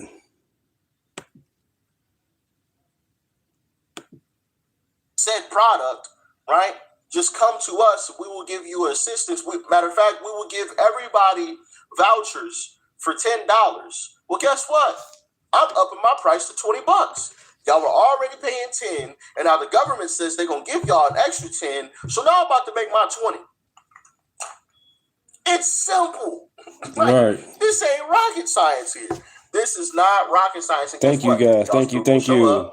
Because you got your 10. Right? And now the government giving you 10, which is 20, but you still got the money for it. So you're going to still come buy the product. You was already buying it before, but now the government said that they're going to give you, they're going to subsidize it. And so they're giving you an extra 10. Now I've doubled my money. And now the government just added another expense. How you doing, Brandon? Top Corn, how you guys doing? Good morning, Nathan. Good morning. Right? Kurt Dog, good morning, everybody. It's best for the government to stay out of the way. Stay out of the way. It's better than what's going on now, Patrick. If I wanted to charge $20, it's better than it was 4 years ago. Couldn't afford that $20. Well, guess what? Either I'm going out of business or I have to lower my prices. One of the two. I'd have to lower my prices to a point where people could actually afford it. But when the government comes in and says, you know what? No, we'll cover the cost. Well, then what's the point of me lowering my prices if the government's going to pay for it? I got guaranteed money coming through because it's coming from the government. There's no incentive for me to lower my prices. I'm still making sales. I mean, it's literally, it's so simple. It's so simple. But anyway. Matt Iglesias persuasively argues that the city should make it easy and routine to just build abundant market rate housing. That will bring in more people, expand the tax base, fill the schools, and increase local GDP. Yeah, but they can't do that. They can't do that. They literally cannot get out of their own darn way. They can't. They have to have their foot on the necks of anybody and everybody who's trying to do something, who's trying to do anything, really. I remember hearing a story from, what's the guy's name? Bill Meyer. He was talking about how he wanted to put a new garage door on his house, and he said he had to have an inspection before he put the garage door on and after, or in the middle of putting it on and after. It was like multiple inspections that he had to do. And it's like, why can't I just change my garage door? Like, it's ridiculous that I need an inspection for a garage door. And I agree, it's quite ridiculous. It's not like a garage door is, it's not like he's trying to build a parking garage where, you know, citizens, regular folks who are going in the parking garage, yeah, of course, you might want to have some type of oversight on that parking garage, right? At least a little bit. Not to make it overbearing, but to make sure it's safe for the public. Like, this is a guy's garage door. Why does he need multiple inspections for a garage door for his own personal home? It's quite ridiculous. It's quite ridiculous. But that's Democrats for you, man. That's Democrats. They can't get out of their own way. And then they wonder why they can never balance a budget. Amazing, ain't it? And they just tax, add a tax. I mean, literally, the governor of Virginia, Abigail Spanberger, obviously ran as a moderate, but as soon as she got in office, I mean, bro, I made a video on this. The list of new taxes that have been proposed in Virginia is absolutely mind-boggling. They're proposing, for example, a tax on Amazon shipments. So if you order something from Amazon, they're going to add a tax on top of that, a delivery tax. If you order something from a food delivery app, you get an extra tax on top of that because it's a delivery tax. And it's like, wait, what? It is just the craziest stuff, man. Just absolute wild stuff. It is MAGA, baby. I don't get why anybody votes blue. I really don't. Don't know. And I was happy to see that finally somebody in mainstream media was actually honest about how terrible Democrats genuinely are at running anything. It's amazing. It's absolutely amazing. Now, I want to show y'all this clip of Gavin Newsom. Well, don't worry about it. I already got it. I'm going to play this one. And this tool out there in California, Gavin Newsom, he just doesn't get it. He's being asked about why his city is seeing this total drain on its population. We just heard from CNN saying everybody's leaving in droves, and he tries to fight it. Watch. California has the highest cost of living in the nation. The state's prices are 11% higher than the national average. We were actually out to dinner here in Nashville last night. We met a couple from California. They moved out of California because they couldn't afford the rent or even to buy a home and also start a family. Yeah, we've had hundreds of thousands of people move in California the last 2-3 years. We've seen population growth. Population growth? Oh, I don't think so, buddy boy. No, you've seen population decline. You keep trying to spin that Stop lying. The numbers don't lie. As you know, we moved from 6th to the 4th largest economy in the world, and we That's because every other economy, I guess, like France, is suffering. dominate now in every key industry, from AI, quantum, robotics. We dominate in ag. We dominate forestry. People are struggling to afford things like your mom was. Yeah, they're struggling. Because guess what? Inflation is 11% higher in the state of California than it is nationwide. And they have so many taxes. I mean, think about the gasoline taxes alone. But the actual taxes, I'll tell you a funny story. I used to live in San Francisco. I called it Sucks Francisco because I hated it so much. I really, really hated it. Of course, I'm an East Coast girl. So we moved out there for almost 5 years. And I almost immediately nicknamed it Sucks Francisco. And I really couldn't wait to get back to the Northeast. And when we eventually did, this was amazing to me. California hunted us down. This was very early in our marriage. Like, we New didn't have a lot, storm. but they were not going to let us get away with leaving the state of California. They were following us all the way to New York, and they wanted every little slice of everything they could. Yeah, he think the fact that he can't read, that he can relate to black people. I'm pretty sure later on in this video she's gonna bring that up, and that's bogus. But people gonna still vote for him, especially black. Oh, he say he can't read like us, so we gonna vote for him. That's bogus. He degrading us. Well, y'all. And it was annoying and cumbersome, and you had to keep filing forms. They never got not a penny out of us because they were in the wrong, we were in the right. We had officially moved to the state of New York, but it shows you how desperate they were even back then, and they're continuing to be desperate because they just offer more than they can deliver. As Fareed so rightly said, Blue cities are out of control, promising more, spending more, delivering less, and pushing off the fiscal problems to some future day. Yeah, well, you know what? Chickens are coming home to roost. And Gavin Newsom, I don't think you get a prayer in HELL of getting elected to the presidency of the United States. And I realize that is all you have ever wanted from the time you were quite young. But let's face it, you're just not smart enough. Oh, wait, you know that. I think you know that. You're just not smart enough. I mean, they were running circles around you. You got fraudsters allegedly off with $80 billion in fraud. I think the vice president is going to demand that you pay that going back, too. I mean, he's so not smart. I mean, he's got a major problem, right, in the state of California with the population drain, with companies leaving. Elon Musk being a very notable example of that, but plenty of companies are leaving. Palantir, the latest, relocating to Florida, right? Can you blame them? Way better tax situation, way better law situation, right? If you're a corporation, you want to be not just incorporated in Delaware, but even if you think about what Elon did, he said, I'm going to be incorporated in Texas. And all of these companies are saying, hey, you know, not only do I want to be incorporated somewhere else like Texas or Florida, I want the chance at having some ability for my employees to keep a little bit more of what they make. Plus, I can pay them less, hopefully, because we don't have this crazy inflation in our state. But Gavin is not that smart. And he admitted it. So speaking to a black audience over the weekend.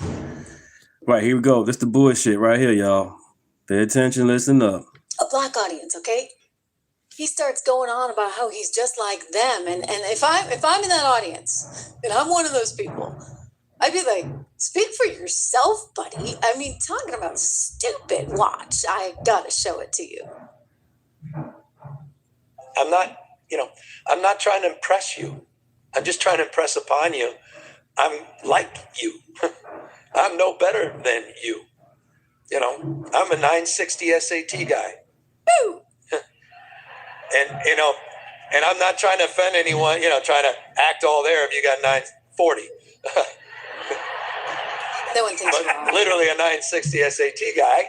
I cannot, you've never seen me read a speech because I cannot read a speech. Really?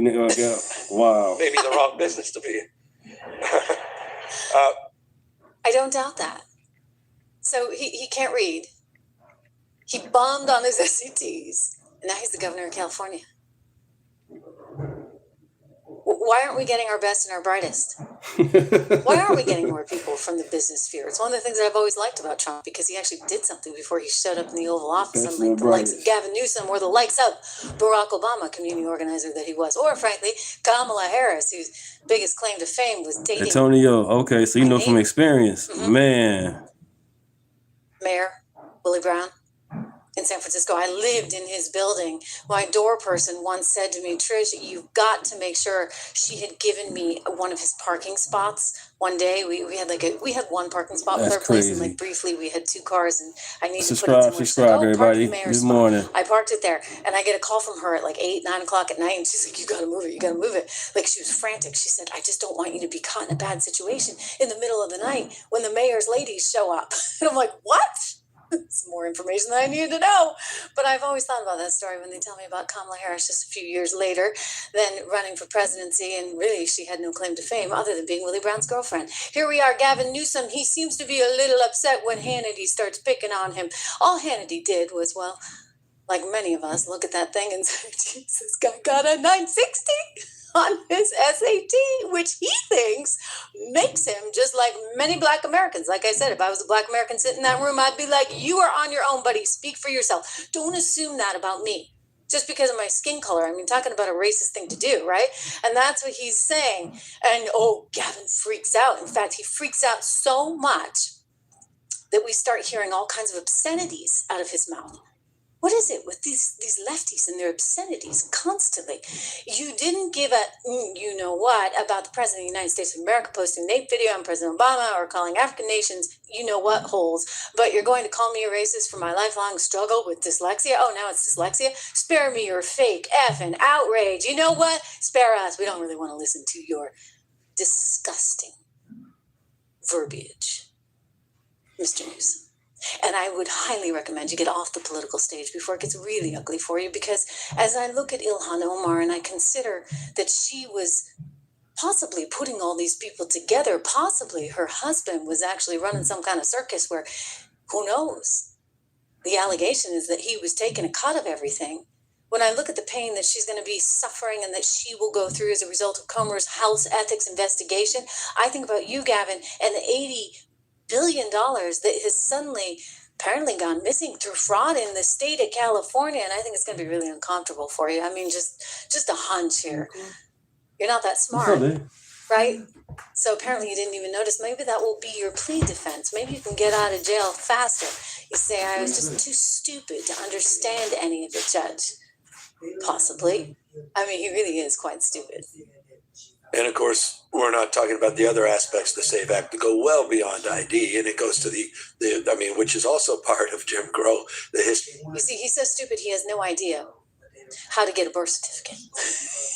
And Gavin Newsom wants you to think that you can't pass the SAVE Act because everybody's going to be just as stupid as he is and have no clue where to find their birth certificate. I got news for you, okay? You just call your government. You call the state. Oh, yeah.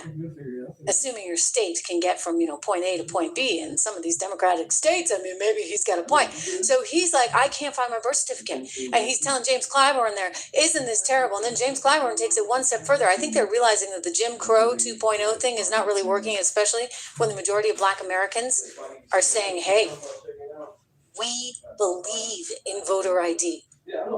Overwhelmingly, 76% of Black Americans want voter ID. So this Jim Crow thing is not really flying anymore now, is it? So they got to get creative. And okay, people aren't going to be able to find their birth certificates. Of course they can. Of course they can. Oh, they don't have a passport. You know what? I'm sorry. It's not that hard. Just go down to your county office and get your darn birth certificate, Gavin. SAVE Act to go well beyond ID, and it goes to which is also part of Jim Crow, the history, and that is when it comes to registration, you got to find your birth certificate. If you know where yours is, I have no clue where mine is, or you have to have a passport, and 2/3 African Americans don't even have passports. So, passport, I was blocking on just that. But not only that, how many people go out, get married, yes, and then square their married name with their birth certificate? And that would be. So you see what they're doing now. They realize the Jim Crow stuff isn't flying. So, okay, one, maybe you can't find your birth certificate. Two, if you're a woman, you're not going to like this because if you change your name, it's a problem. No, it's not. I mean, you know what? If you don't fully change your name across all your identification, then it's clearly not a problem because it would be the same as your birth certificate. Meanwhile, if it is the same as if your birth certificate says one name and then you show your marriage license, this is not hard. Okay, this is not rocket science, people. This is not hard. We're just asking you to take a little pride in yourself and a little pride in your country and get a freaking ID. Not just that. But not only that, how many people go out, get married, yes, and then square their married name with their birth certificate? And that would be thrown out under that law. Under that law. Yeah.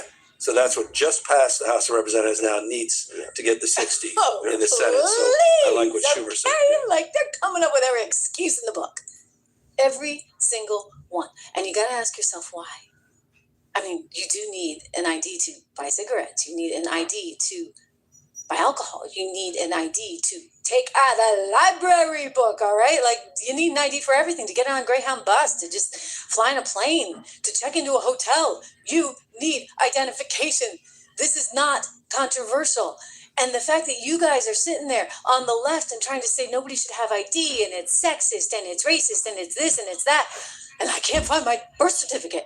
I'm telling you, we're starting to wonder, like, what are you doing with all these elections? I mean, I look at what's she lying about, Chris? The FBI hauling out 700 What's she lying boxes about? with ballots and going through all of that. I'm like, what is going on that you so badly need to cling to this idea of no ID?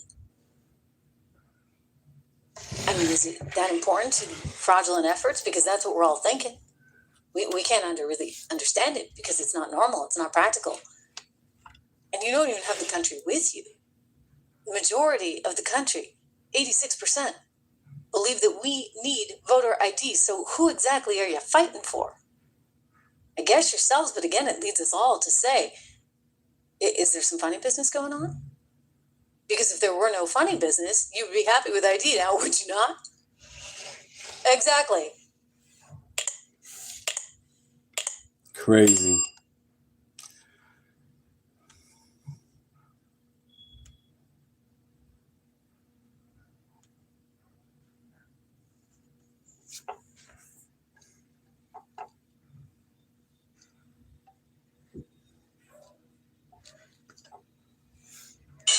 Other than deep dish pizza and cold winters, there is nothing more Chicago than the Bears. The Chicago Bears, or the Bears, as they call them in Chicago. But the Bears could soon be joining a growing list of Come on, Bears. businesses Stay in Chicago, man. high taxes, Come on, an Bears. antagonistic governor, and an incompetent mayor. Indiana is offering to help build the Bears a multi-billion-dollar stadium just over the Illinois-Indiana line. If the Bears leave Illinois, they will join companies like Boeing, Subscribe, everybody. and Thank a you. long list more that have since left Illinois. Indiana Governor Mike Braun is here, who's trying to close the deal. Governor, welcome. It's good to see you. Good to be on. Thank you. All right, there's so much here. Go woke, go broke. There's politics, there's economics, there's everything else. Want to clear one thing up, though. I think Profo, no, keep them in Chicago, man. Or Arlington Heights, all into Indiana. That's crazy. a lot of Bears fans would want me to ask, my father-in-law in particular, will they still be called the Chicago Bears? I think so. I don't think it's going to be the Gary Bears or the Hammond Bears. Or the Northern Indiana Bears. Okay. Why does Indiana even have a chance of this? I get the New York Giants and Jets. They're not in New York, they're in New Jersey, but still, keep them in Chicago. Happening? I think you can blame that on their own state government and the mayor of Chicago and the governor. How so? Well, they'd been talking to them from 3 years ago, and there was just no interest in doing anything with When you say do anything, what do you mean? In terms of getting well, them in the just city? even talking about the terms of what it would be like. I mean, they're wanting to not be at Well, go to their channel They then. got a lease that still extends even beyond when a new stadium would be built, because they got to still play somewhere. And then they, I think, got a good look at what it's going to be like in a state that's got light regulations, taxes, property taxes alone, so they can see how much better it will be to have a business just like You can't John give IDs to Illinois illegals, company especially they can't hear bogus. or is putting a huge distribution No, pay for center your ID. in Indiana. A lot of businesses are moving across in people, not too unlike California and New York. Okay, so Governor Pritzker sees it, as you might imagine, slightly differently. Boy. So we got to continue our coverage of the Democrat panic and the outrage that is happening over the fact that Democrats in Illinois have basically allowed the Republicans in Indiana to swipe away the Chicago Bears. Yes, the iconic Chicago Bears apparently are on a one-way trip out of Chicago, not just out of Chicago, but out of Illinois altogether, and to the red state of Indiana. Okay, Northwest Indiana, because of incompetent leadership, overtaxation, crime, all of these things are a result of Democrat policy. Now, the Chicago Bears, like any other business, right, they got to protect their bottom line. They got to do what's best for their shareholders, and ultimately, they're acting like every other business in these Democrat states. They're moving, right? They're leaving, or at least it seems like they're leaving. And the Republican governor of Indiana, Mike Braun, is basically laying out why is it that the Bears are leaving, and how the Republicans were basically able to swipe the Bears away from the Good one, Chris. Democrats 3-4. in Illinois, That's what's at least up. as of right now. The unique thing is the Bears are putting a ton of skin in the game, and they're making the. We always hear that, though, don't we? They are, because the deal is far enough along to where we've got most of the details worked out, and they made the announcement you saw just today. Yeah, this is the statement. The passage of SB 27, which is the bill in Indiana, would mark the most meaningful step forward in our stadium planning efforts to date. We are committed to finishing the remaining site-specific necessary due diligence to support our vision to build a world-class stadium near the Wolf Lake area in Hammond, Indiana. Now, Governor Pritzker is playing the victim here. Take a listen. It was a surprise to us. The Bears actually, yesterday, we completed more than 3 hours, my team did, of discussions with the Bears. Very positive discussions. It's very disappointing to hear that they would put that statement out but not say anything about the advancement that's been made in the state of Illinois. But, we're waiting to hear from the Bears what they'd like to do next. So I think what he omits is the fact that they were talking to them 3 years ago and didn't get any real response. And probably about 5 to 6 months ago, they were running out of time frame to do something. They take a look at what it would be like in a business-friendly state, and we've been working on it, just not publicly, for a good while. When you saw the bill converge with their strong statement, that was all coordinated to make sure. You talked to the Bears owners today?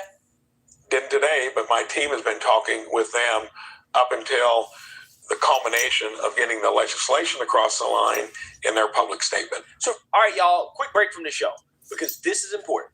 Look, we talk a lot here about standing up for yourself, some structure for a deal, okay? And this caught the Democrats off guard, right? Because they didn't believe that the Bears would actually consider moving to a more business-friendly state, right? Democrats are arrogant, okay? Governor Pritzker here is arrogant in the sense that he believes that the Chicago Bears need Illinois and the Democrats more so than Illinois needs the Chicago Bears, right? And I'm not sure if that's the case, because, again, if they move to Northwest Indiana, it's only like 30 minutes away from Chicago, right? All the fans can go to Indiana, right, to watch the game, and Democrats are going to lose all the tax revenue. So now Pritzker is lashing out, claiming that he was shocked, he was surprised. He's hurt. Okay, that this is happening, right? That Republicans are moving on this.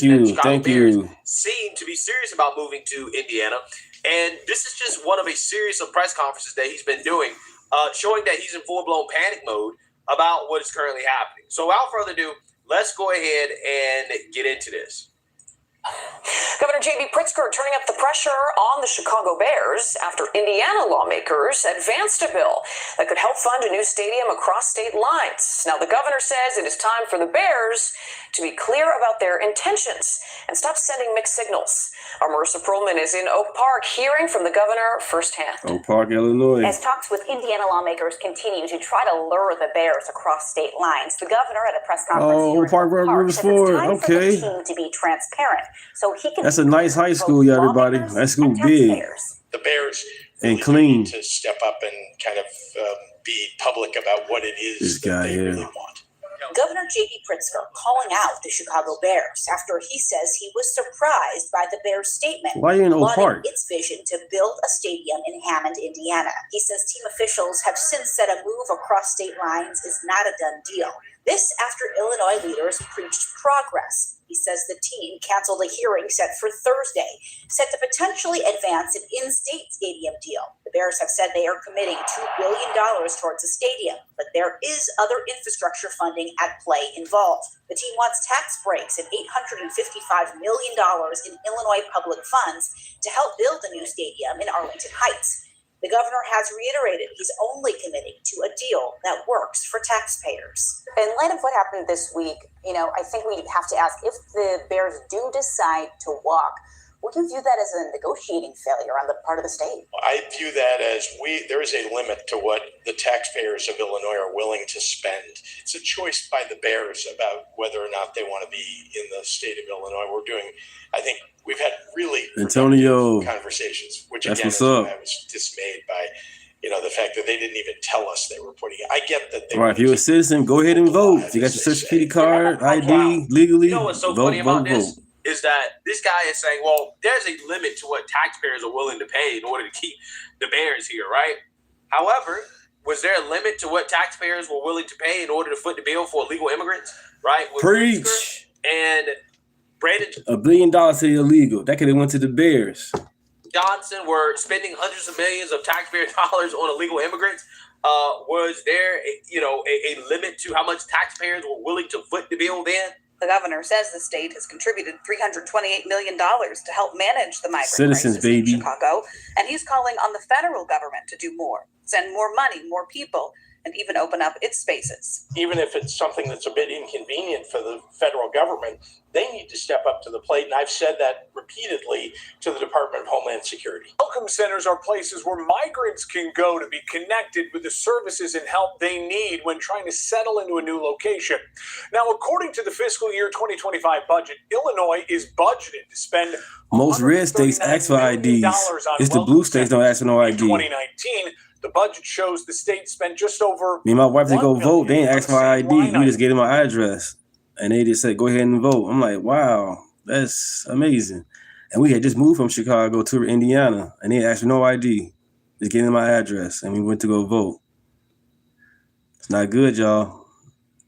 Now, in February 2025, under President Trump, border crossings plummeted to only 8,326 Subscribe, everybody. compared to over 189,000 crossings in February of 2024, according to U.S. Customs and Border Protection. Now, with border crossings declining, some wonder whether Illinois needs to spend $139 million on welcome centers this year. Welcome centers. Republican State Representative That's the problem right there. Immigrants, flooding to the state. Once you welcome them, you've got to have the services for them, and they're taking the money from the taxpayers of the state of Illinois to care for them. Representative Coffey claims that our tax dollars are providing these migrants more than just a sanctuary. We know we're paying for health care, we're paying for cell phones, we're paying for lodging.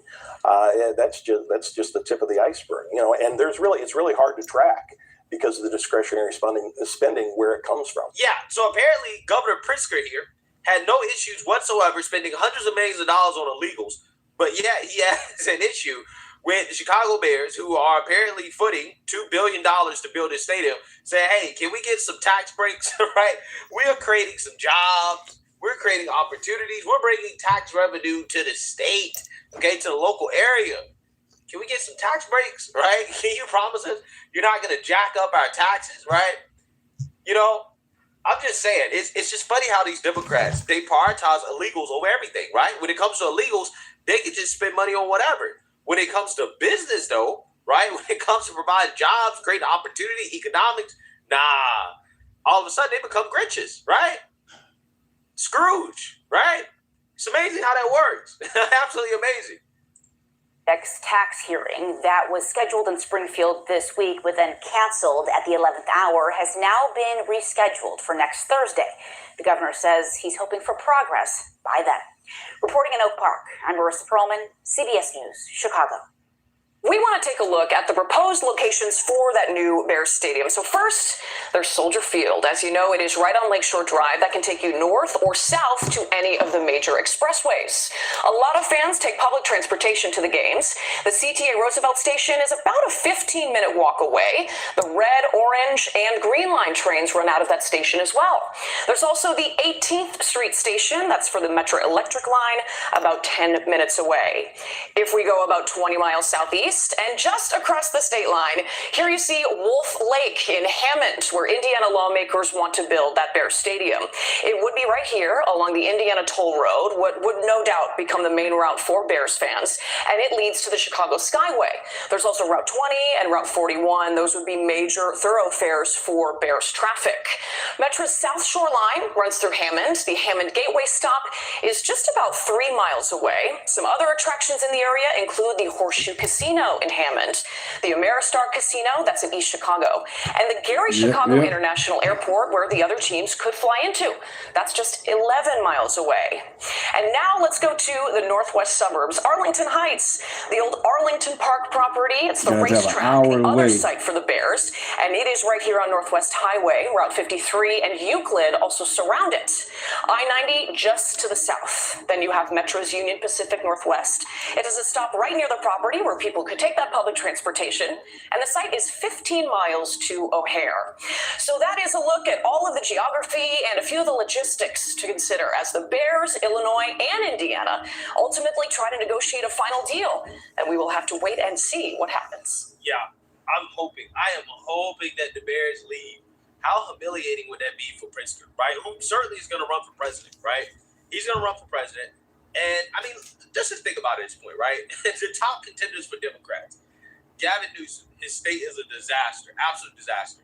Kamala Harris, I guess technically her state is a disaster too, but she was vice president under a disastrous administration, okay? She was absolutely terrible. AOC doesn't know what she's talking about. Clearly, she's in over her skis when it comes to foreign policy, okay? And then you got what? Pritzker, okay? Look at this. He's allowing the Chicago Bears to leave Illinois, right? I mean, he's going to be known as the governor that allowed the Bears, the iconic, historic NFL team, to leave Chicago, right? To leave Illinois.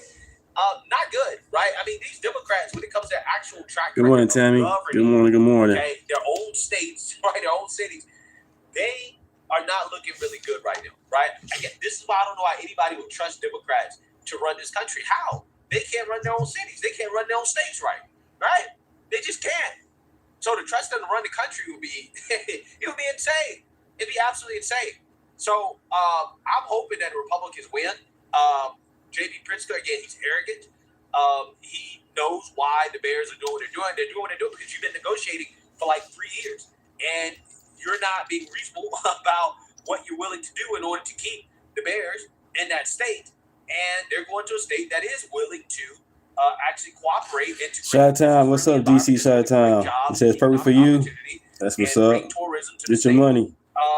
And ultimately, you're going to lose, right? These blue states, over the long term, they're going to lose these red states when it comes to business, when it comes to economics, because of taxation, because of these policies that overregulate. Right. Look at this Trump derangement. All right, so during this podcast, Robert De Niro starts crying, talking about Trump. He actually breaks down into tears. Watch this. Unbelievable. Trump is so spiteful and threatens people that speak out, especially famous people. Are you afraid of him? I can't afford to be afraid. Of course you have anxiety. You're afraid. But you gotta get out. You gotta defy this. You cannot. Joseph, that's what's up. Say he's an oxymoron. That's what's up. Thanks for being in the chat. Like and subscribe. You cannot allow them to intimidate you. You have to. It's better that you strap on your balls and get out there and face them. Because you're not. This dude say, "Scrap on your balls." You don't have don't you have a pair of balls?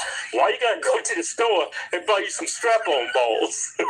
Maybe strap-on balls.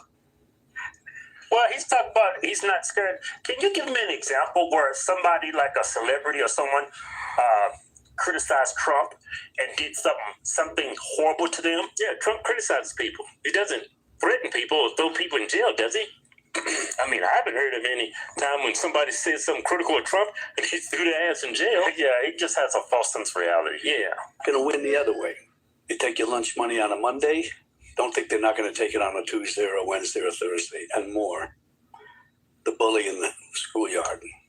What do you envision for the story that the pro-democracy side can tell leading up These people call themselves the pro-democracy side. He won the election by landslide. He won the popular vote. But they're the pro-democracy side. Crazy. They act like he stole the election.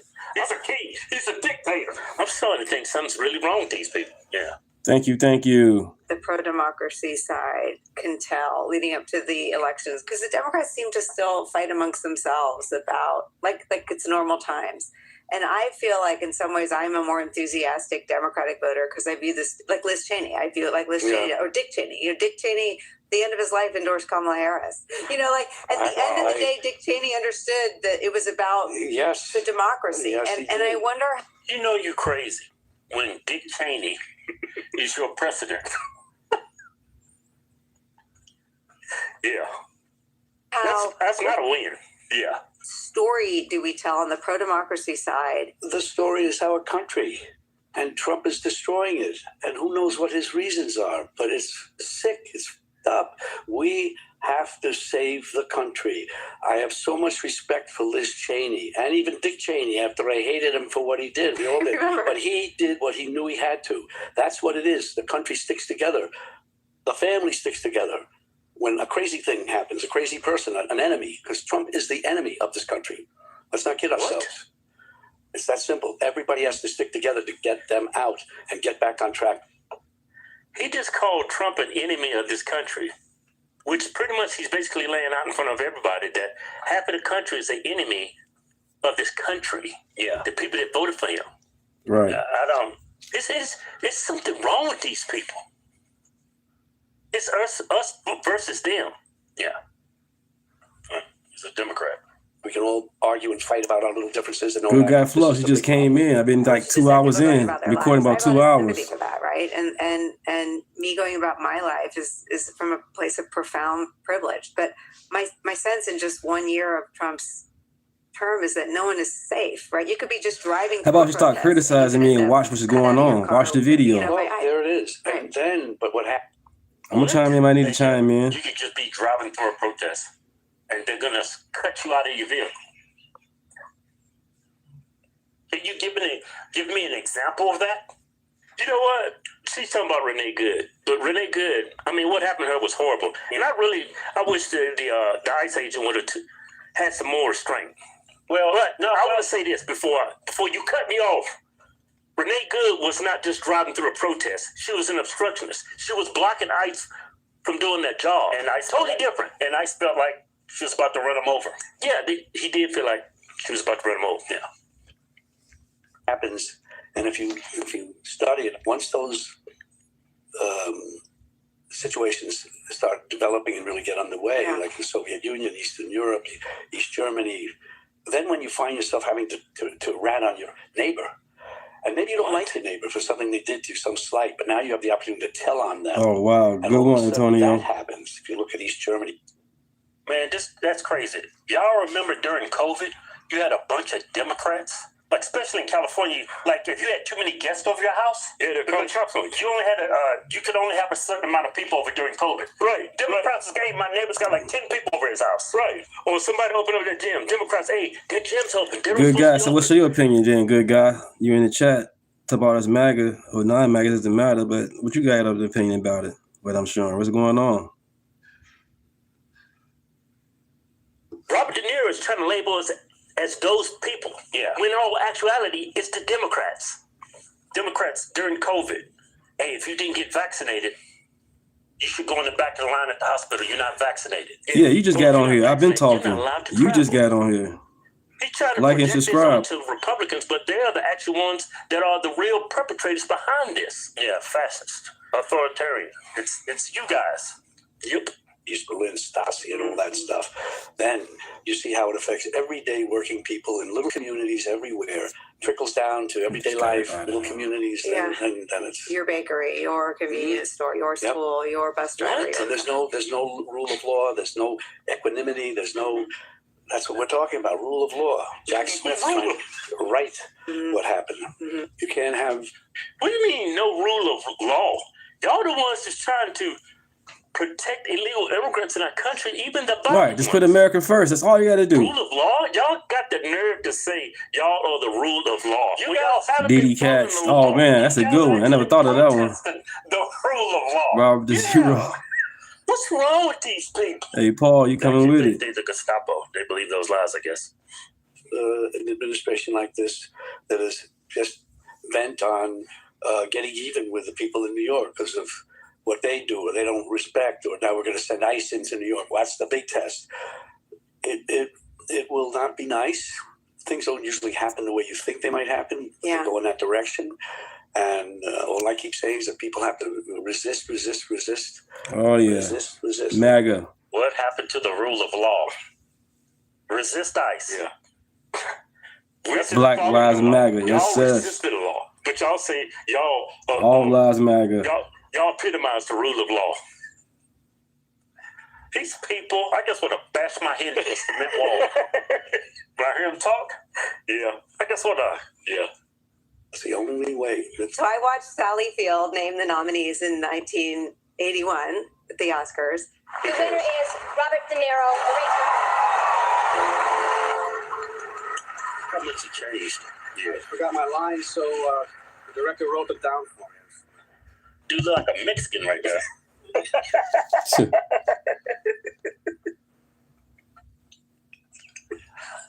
Here, watch this.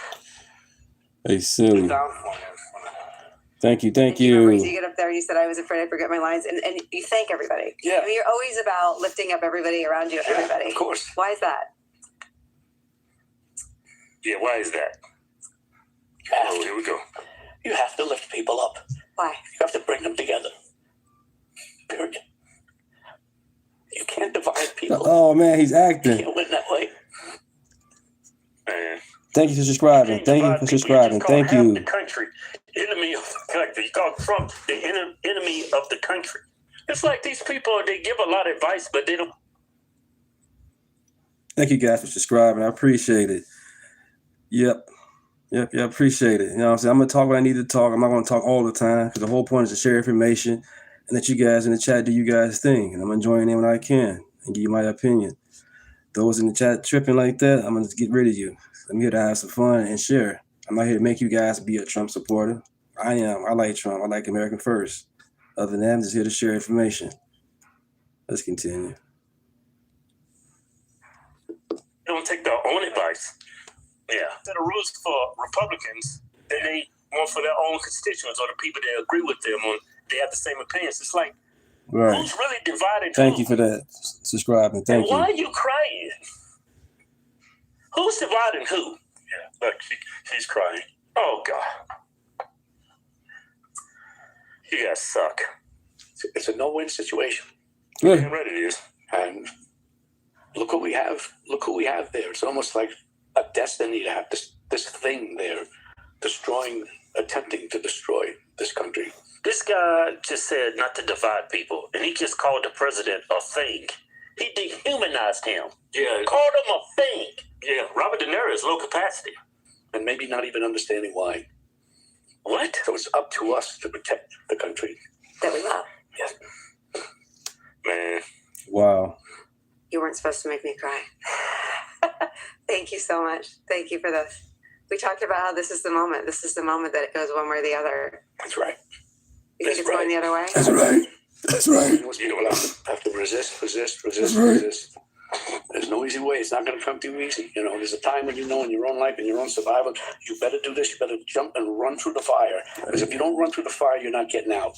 And that's what we have to do. I'm glad I get to run. That's crazy.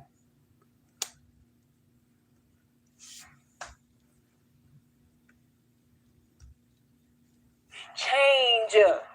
But no, y'all don't want to hear that. The white men don't have to do anything to suppress black people, sweetheart.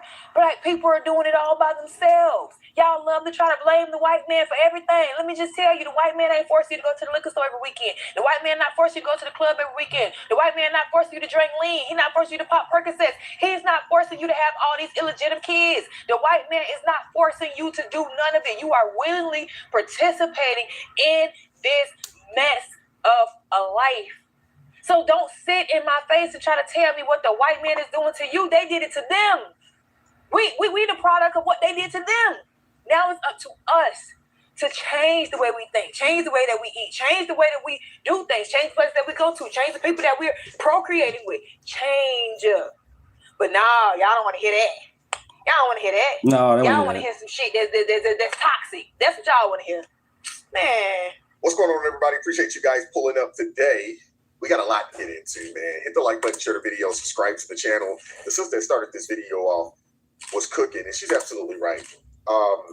It is past time that people stop thinking about what happened and start focusing on what can be. And to be honest with you, I'm a firm believer, man, put your faith in God. Put your faith in God, let him guide your steps, and it will work out for you. My grandfather used to say all the time, man. Antonio Macho, yeah, man, she cooking. If you're willing to work for it, especially in the great country of the United States of America, this is the one place that you can start at the bottom 10% and work your way into the middle class. And if you're really smart, if you're really blessed, you could find yourself in the top 1% in a generation. It's the truth. Hit that like button. Let's keep going. What you got there, Gail? Oh, I used them to clean the windows, sir. Oh, this is a good one. You thought I was reading these fancy papers? Oh, no, sir. I know you's got to tell me how to think, sir. I knows better not to read this. And I remember you told me if I don't do what you told me to do, that means I ain't black. And I was just as black as the day is long, sir. Yes, indeed. And using them words we taught you. Oh, yes, sir. I seen this on TikTok loud, proud, and X. Anytime one of them highfalutin Negroes come around here telling me to read some kind of fancy paper for myself, I call some coon and bootlickers. I sure do, sir. And the rest of them around this plantation, they've been saying another word. They said sellout. And I know you ain't teach it to me, sir, but it sounded awful fancy, so I decided to use it for myself. I got some new words. Oh, yes, sir. I was learning real good. What is this, sir? It's dictator, fascist, and Nazi. Oh, okay. Dictator, fascist, and Nazi. And Nazi. Awful fancy, sir. What they mean? Don't matter what they mean. You right, sir. You right, sir. Pardon. Don't ask no questions. I get ahead of myself. I know what I shouldn't have asked you. Don't ask no questions and get that whip. Don't matter what they mean.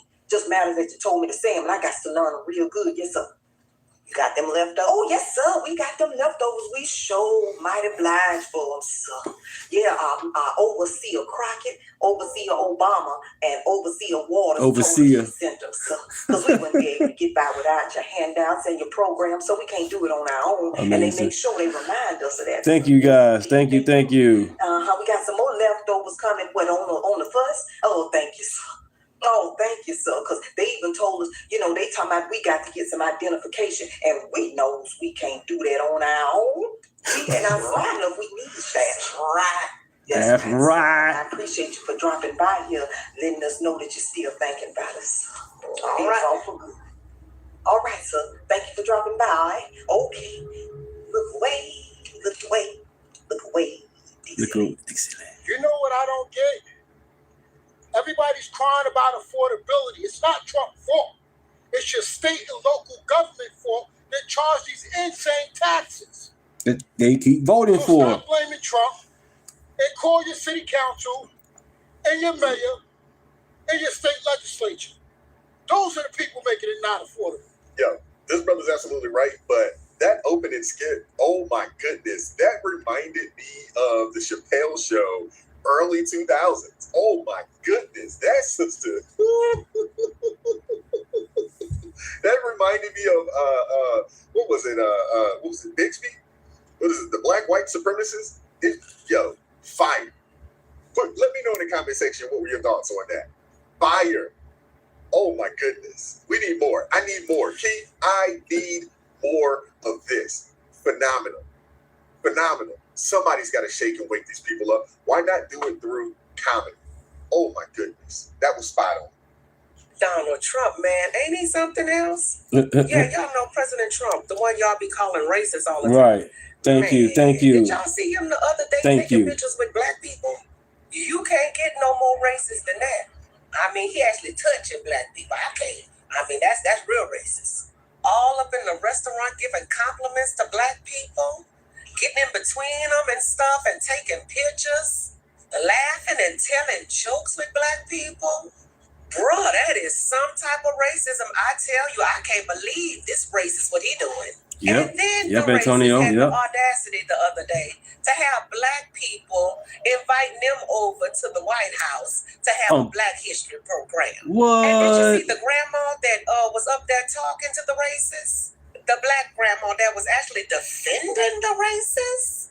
Can y'all believe it? That's so funny. Then had the audacity to tell people to back up off him and let him do his job. Then guess what the racist did? He had the audacity to lean in and kiss the black grandma on the cheek. Now that's racist. I will. I'm gonna keep it up. I 10 will. toes down, fully racist. That's a promise. And Jesse Jackson passed away, God rest his soul. And the racist put out a tweet giving condolences to Jesse Jackson family. And then he stood up, the racist stood up and said that Jesse Jackson was a good man and he really liked him. The racist did that. Child, if that's racism, David Duke owe us an apology. Because Donald Trump is doing the true racism, baby. Loving on black people the way he doing. Let me tell y'all something. A true racist wouldn't even want to touch a They black on TikTok, person's hand. X, A Instagram, true racist regular would people, pass any type of legislation to help not black actors. people. He would keep them in chains. A true racist would say stuff like, you ain't black if you don't vote Democrat. Joe Biden, You know, keeping you on the plantation. Joe and such. Biden. Catch it. That's my president. The racist. That's my president. Shout out to Speaker Voice first. Shout out to her. She's absolutely right. All these people out here, they've been brainwashed. And to be honest with you, man, the true racists in this country, the true racists are those on the Democrat Party.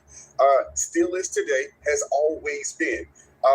They are the party of slavery. They are the party of Jim Crow.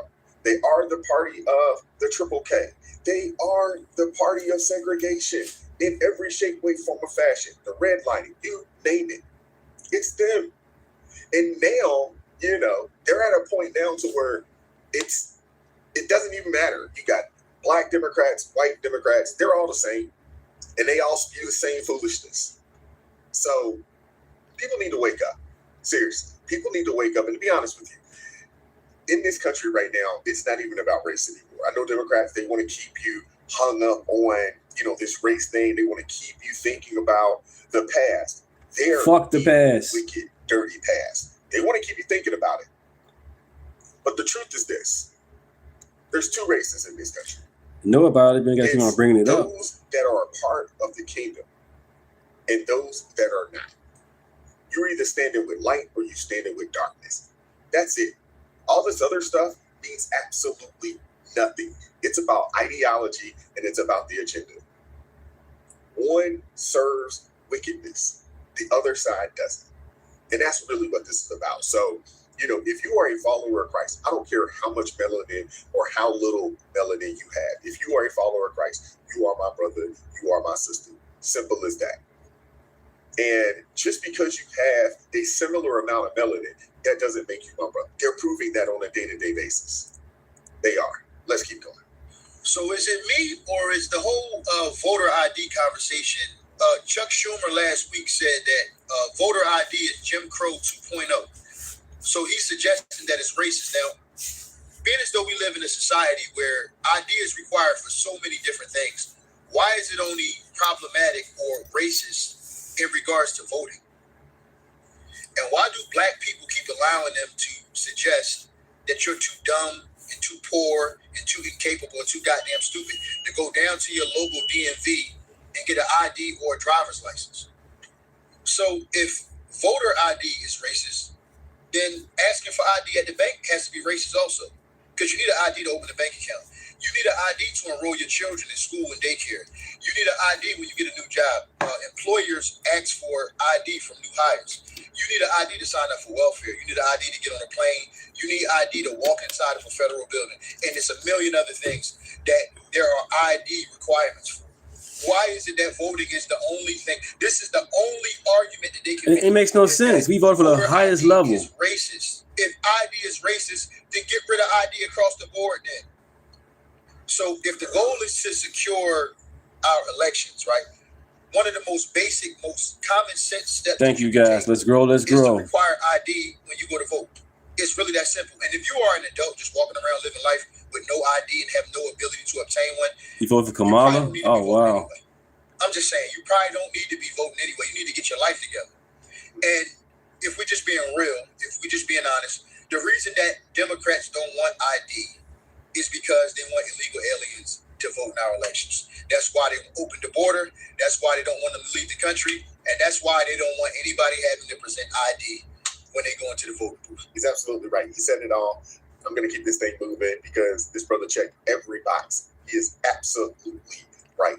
This isn't about racism. Now, they use this because it is a dog whistle for a lot of older folks. At this point now, they use the term racism so much in so many different ways that it just doesn't even hit the same. But you do still have a percentage of older people in this country that still will hear that. They say, oh my gosh, it must be. Although these are the same people, they probably had an ID for the past 60 or 70 years. They tried with Ross Perot in the early 90s. He was independent. And he was a I got a billionaire. serious question. How many times motherfuckers gonna tell me that my black card's revoked? Take his black card, revoke his black card. He ain't black. Who printed these cards? Right. The headquarters at? I've been told that many a time my black card gone. You can have it. I was born black. Black American, baby. I mean, is there a laminate machine that I don't know about somewhere? You can't exile me from something that isn't a club. There's no board meeting. There's no membership dues. Be serious. Y'all say this shit like it holds weight. Like it's a black Supreme Court somewhere stamping denied his foreheads. Out here trying to run a gatekeeping committee on melanin. On top of that, you can't revoke some shit you don't own. I mean, so take the shit, frame it, hold a ceremony, light some candles for all I give a shit. But you know what you can't take though? You can't take my credit card, my ID card, my debit card, my Target card, my Costco card, my concealed carry card, my insurance card, or any other card that matters in this country. Here's what y'all really need. He doesn't think like me. There's no annual renewal form where I got to check a box that says I promise to agree. If handing out imaginary revocations helps you sleep better at night, knock yourself out. Print them in color and add glitter, make it official looking. What y'all really mad at is independence. You want compliance and control. And when you can't control somebody, you try to disqualify them. Trying to revoke some shit that was never yours to issue. You sound stupid. Revoke these nuts, fool. Let's go. Hey, he's absolutely right. Hey, y'all can have a black card of mine as well. You know, if that's what it is. Again, I don't want it. Nope. I don't want it. Again, I gotta say it again. I'm gonna keep saying it. Hey, when you were a child of the king, you ain't worried about none of that stuff. You know what I'm saying? So, you know, I could care less about the cookout. I could care less about the black card. I don't care about none of that. Again, the amount of melanin or the how much or how little melanin you have means absolutely nothing to me, to be honest with you. Means absolutely nothing to me. You know, Nope. and you can keep your little card. You know Subscribe. You can have them cards. You know what I'm saying? A bigger, better card. Let's keep it. Quick question for you. Who would you consider as being the greatest black leader in American history? Martin Luther King, Abraham Lincoln, Malcolm X, or Donald Trump? Donald Trump. Trust me, the government's worst nightmare is black and white people united. Let's give them something to be scared of. This brother's absolutely right. He's absolutely right. That is the nightmare. When the people understand and the people are united and they understand who the true enemy is, yeah, that concerns. That's why Democrats are always, you know, trying to do any and everything that they can to divide the people, because they understand that the people are easily controlled when you can keep them divided. When they unify, it makes them very difficult to control. I mean, you look at your hands, you try to punch somebody like this with your fingers spread, you're going to break something. But when you clench that fist, you unify these fingers, and you unify this thumb, makes you extremely strong. And that's what they're afraid of. That's what they're afraid of. I want to hear from you guys in the comment section. Hit the like button, share the video, subscribe to the channel, turn your notifications on to all so you never miss an upload. Consider joining the ARB family or buy your brother a coffee. That link's in the description box below. And as always,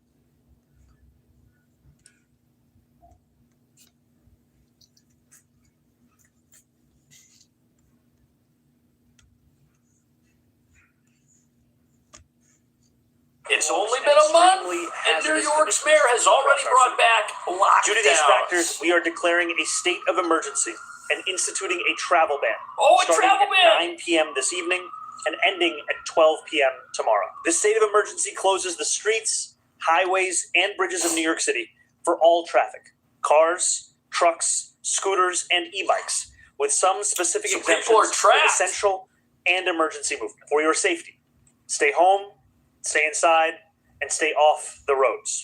It's Some banned. supporters going, And you know yeah. why there's a lockdown and a travel ban? Not enough New Yorkers went out there to shovel the city's way out of this mess. The big snowstorm coming today, and our mayor says that we need emergency snow shovelers. If you'd like to sign up to be a paid snow shoveler, you can go to any DSNY garage from 8 a.m. to 1 p.m. tomorrow on Sunday.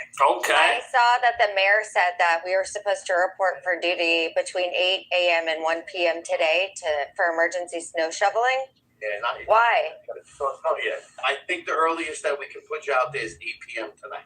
It's $20 an hour. I think it's actually higher now. Okay. If I $30 have a an hour. snowblower and I can do the work of 3 to 4 people, can I get paid more? I don't think so. I thought we could just tax the rich. Need 2 forms of ID? What happens if I only have one? I need 2 forms to sign up. And one from this side and one from this side. It's so interesting because they want to tell us we don't need ID to vote, but we need 2 forms of ID to Ooh. shovel. You know? Yeah. Do I need Well, to print the shoveling's photos important. out? I have to print those. What if I don't have a printer? Go to CVS. Okay, thank you. Okay, but the thing is, CVS is closed right now. You ain't going to CVS. And the mayor's out there begging for people to help, but it's the city's fault that it can't help itself because the residents don't have their 2 printed photos from CVS weeks ahead of a snowstorm. I got here, our mayor said to show up at the garage at 8 a.m.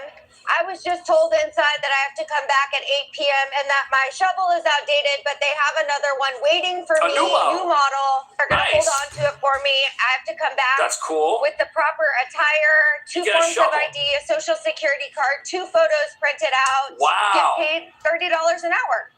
It's not going to happen. And the ID is not even the worst part. It's just the stupid requirements of this whole thing that you got to have stuff printed out because the city won't take your picture and print it out themselves, right? That's the issue. What's required in order to join the emergency snow shovelers in New York City this weekend. With the huge snowstorm coming to New York City and other places in the Northeast, they'll run announced if you want to make some extra cash and you're in New York City, you can be an emergency snow shoveler. Yeah, it sounds great. Those that are eligible are at least 18 years old, makes sense, eligible to work in the United States, able to perform heavy physical labor, makes sense. And then also when you register, you must have 2 original forms of ID. Oh, and it says to make you things need copies. even funnier, when Zoran announced this, he made sure to not include that you need 2 forms of ID.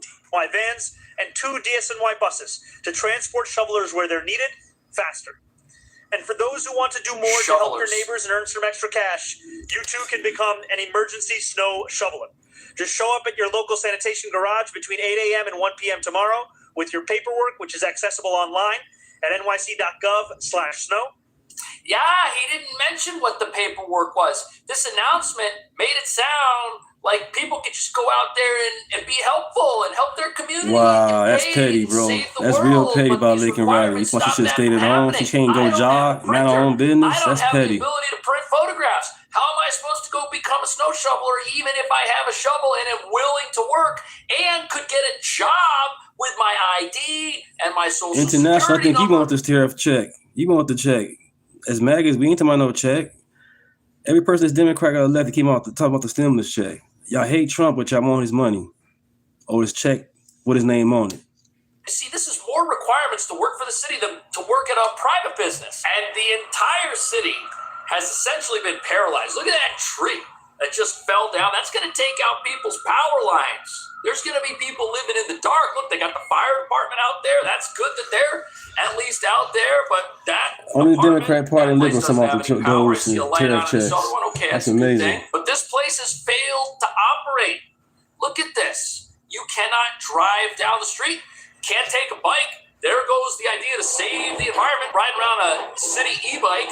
And we do have some snow plows, but this looks like a rich neighborhood right here. You know how I can tell? Because the neighborhood I live in hasn't been plowed yet. And some of this footage is from last night. Look at this. You ain't getting delivery either, because even if the restaurant that you want to get delivery from is open, there ain't nobody riding a bike because they're banned. They're not even supposed to be out there. on the road, if they could even do it. And these guys, they're out there with snow blowers, but they can't get a job working for the city to shovel more snow than is necessary if they don't have access to CVS, you see. Look at this. Where's this in my neighborhood? I don't see this in my neighborhood. How come they have 4 trucks right there? That's crazy. But they're not here. This is how it works, man. You gotta live where the rich live, where the well-connected, or over by where the mayor is. I'm sure they plowed Racy Manor. I'm sure they plowed City Hall. Unbelievable. And they say we don't have enough money. And guess who's not happy about this? Hey, you came here with a good talk, but you're not talking a good walk. The water went up. Yup, utilities going up. Light bill went up. Now, oh, yeah. Raise the taxes. Exactly what we're doing here. Do your jobs, man. Yep. No, can't do that. So these are American citizens who very distinctly remember not very long ago that Zoran Mondani, when he was a candidate, said, I promise I'm not going to raise taxes on I'm not going to do it. You came here with a good talk. We don't let politicians get away with this in America before there's a revolt. Read my lips. Excellent. Yeah, and we all know how that worked out while we're in the middle of a lockdown. That's what we're paying for. We're paying for lockdowns and travel bans now. Communist policies. That's what Zoran Mondani is talking about. He's not a communist. It never works. Socialist. I can't tell what the difference is. Well, he can describe Explain what the difference is. He can describe differences for you. The socialism is not the same basis of communism in this country. You know that quite The well. man wants to create. They're the same. Good morning, Graham. He wants free transportation, both of which are impossible to do. Because how is he? Environment. Try to undermine all of his policies. He's not a I don't need to undermine his policies. His policies undermine himself. Well, yeah, they do. Here's what I want him to do. Tell me where they've ever worked. They've never worked. He knows that. I knows that. But what he's trying to do is promise everybody something that they can't have. And the truth is, there is no free lunch, just like there's no free bus. Because you know what happens when you have a free bus? There's nobody there to fix it or to drive it. He knows that. I know that. You know that. America does know it. And it's unfortunate that the city of New York, you can't spell ice. Oh, man. It's going through it right now, and it's actually getting worse every single day. Here's why. A recent budget proposal by Mayor Mamdani could see major cuts to the NYPD. Where all the blue cities are destroyed. Can't have cops. Less than 2 months into his Blue cities and states are the ones going through all the corruption. already facing financial blows. When we took office, we inherited a historic budget gap. Okay. Mayor is now tasked with closing a $5.4 billion At first he said it was $12 billion over the next 2 years. In order to do that, the mayor is proposing cutting $22 million in NYPD funding, as well as end the face hiring of 5,000 new officers that the previous administration funding for. Wow. You know, that's sending bad messages. They can't. Hey, Zach, I'm going to join. I need to join in. He said during the campaign that he was not going to defund the police at all. He did make sure to say that. He said he was going to keep funding levels as is, but right here we see a funding cut, and there are police who were supposed to be hired, and now, you know what? Guys, drop out of the academy, or finish if you want to, and we'll call you if we need you, right? That's a huge problem. New York already has less officers than it needs. We've got officers that are retiring, and we've got these teen takeovers that won't stop happening in the city. A President's Day takeover turns violent at a Bronx mall, and now other malls are ramping up their security. Police say at least 18 people are in custody, and most of them are teenagers. Wow, John we're Diaz cutting has police. this story. Are you kidding me?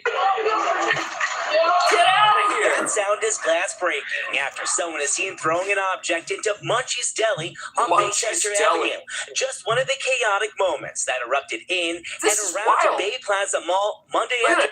It's obvious the Democratic Party, the one that's fighting for the illegals. That's obvious.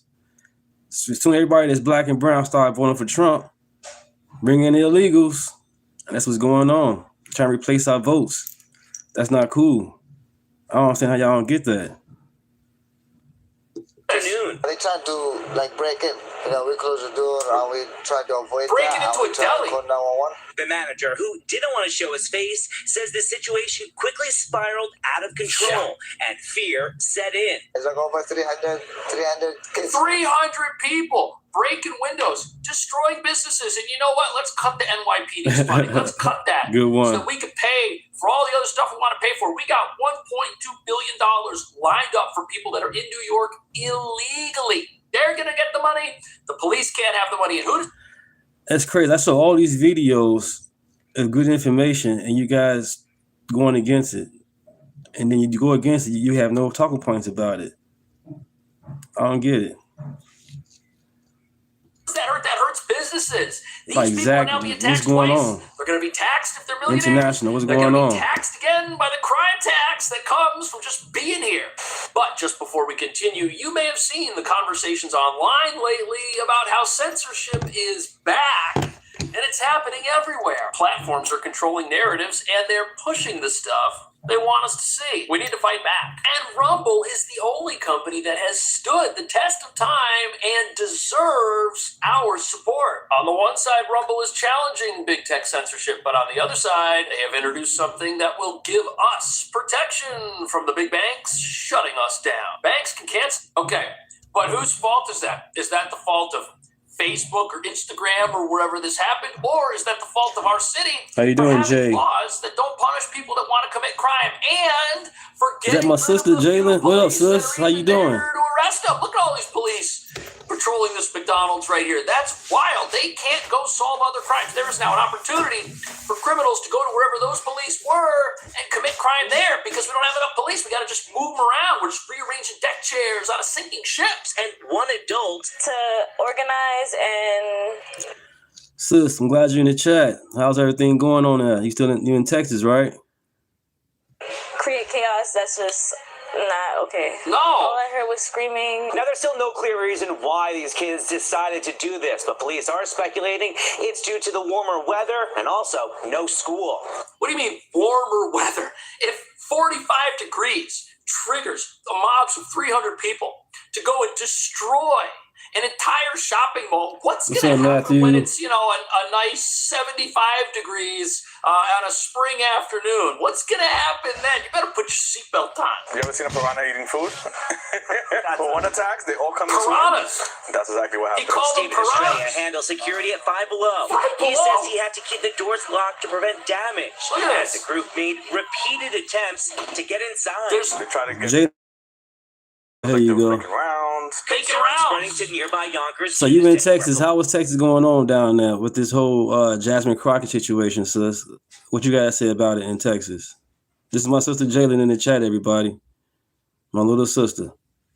Police and private security were seen monitoring activity at the Cross County Center in case of additional takeovers. Yes. So New York has a law, it's called the Raise the Age Law. And what it effectively did, it said that anybody who's under the age of 18 cannot be held responsible for criminal behavior, which essentially means if you're not 18, you got to get out of jail free card. That's why nobody's in jail, because everybody gets out. And what we're essentially doing in New York, while we lay off Subscribe, you guys haven't.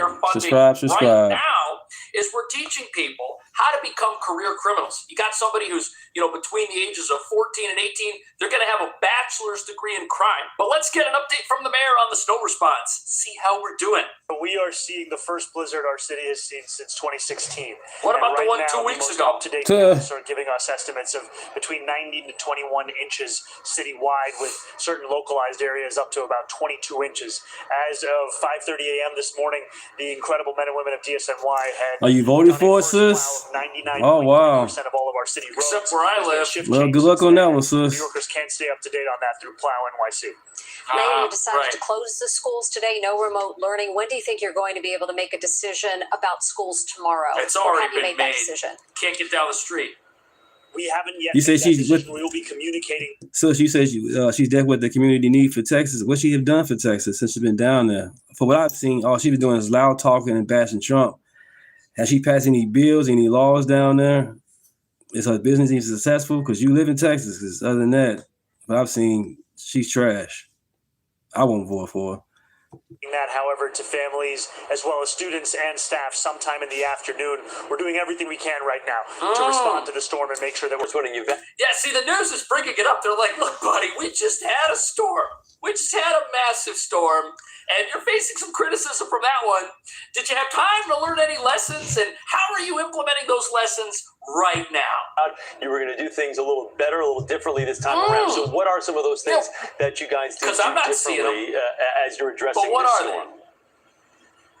Well, we're first of all looking at everything that worked last time around, starting it from the very first day, and then looking to enhance it. Now, the one silver lining here is that unlike with the last storm, where we saw a prolonged... Chicago's nowhere near Republican, sis. That's whoa. Chicago's nowhere near Republican. That was the case. Brandon Johnson and the governor be Republicans. No, we can't compare those two, sis. No. Democrat should be more red, I believe.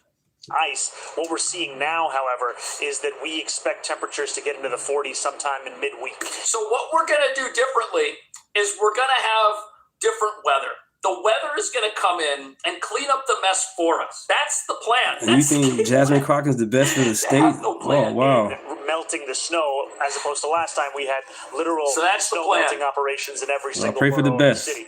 Now, in addition to what we were doing from the last time around, we've been able to geotag all of our unsheltered bus stops and crosswalks across the city. So DSNY has an active look at when the last time was that we cleaned through these bus stops and these crosswalks so that New Yorkers can get around whenever they can, no matter what mode of transit that they're doing. There's a travel ban. In addition to DSNY, we've also brought in about double the number of emergency snow shovelers. So through sustained outreach over the last few weeks, we've brought in additional 500, 600 snow shovelers. So in a city of 8 million people who are struggling to afford rent and to live and can't work today because wherever they work today is shut down as there's a travel ban, they got 500 people to shovel snow. I don't know what the percentage is. The numerator is too small for that massive 8 million denominator for me to do the math required to figure out how successful this snow shoveler operation has been. It's been a failure. We have been able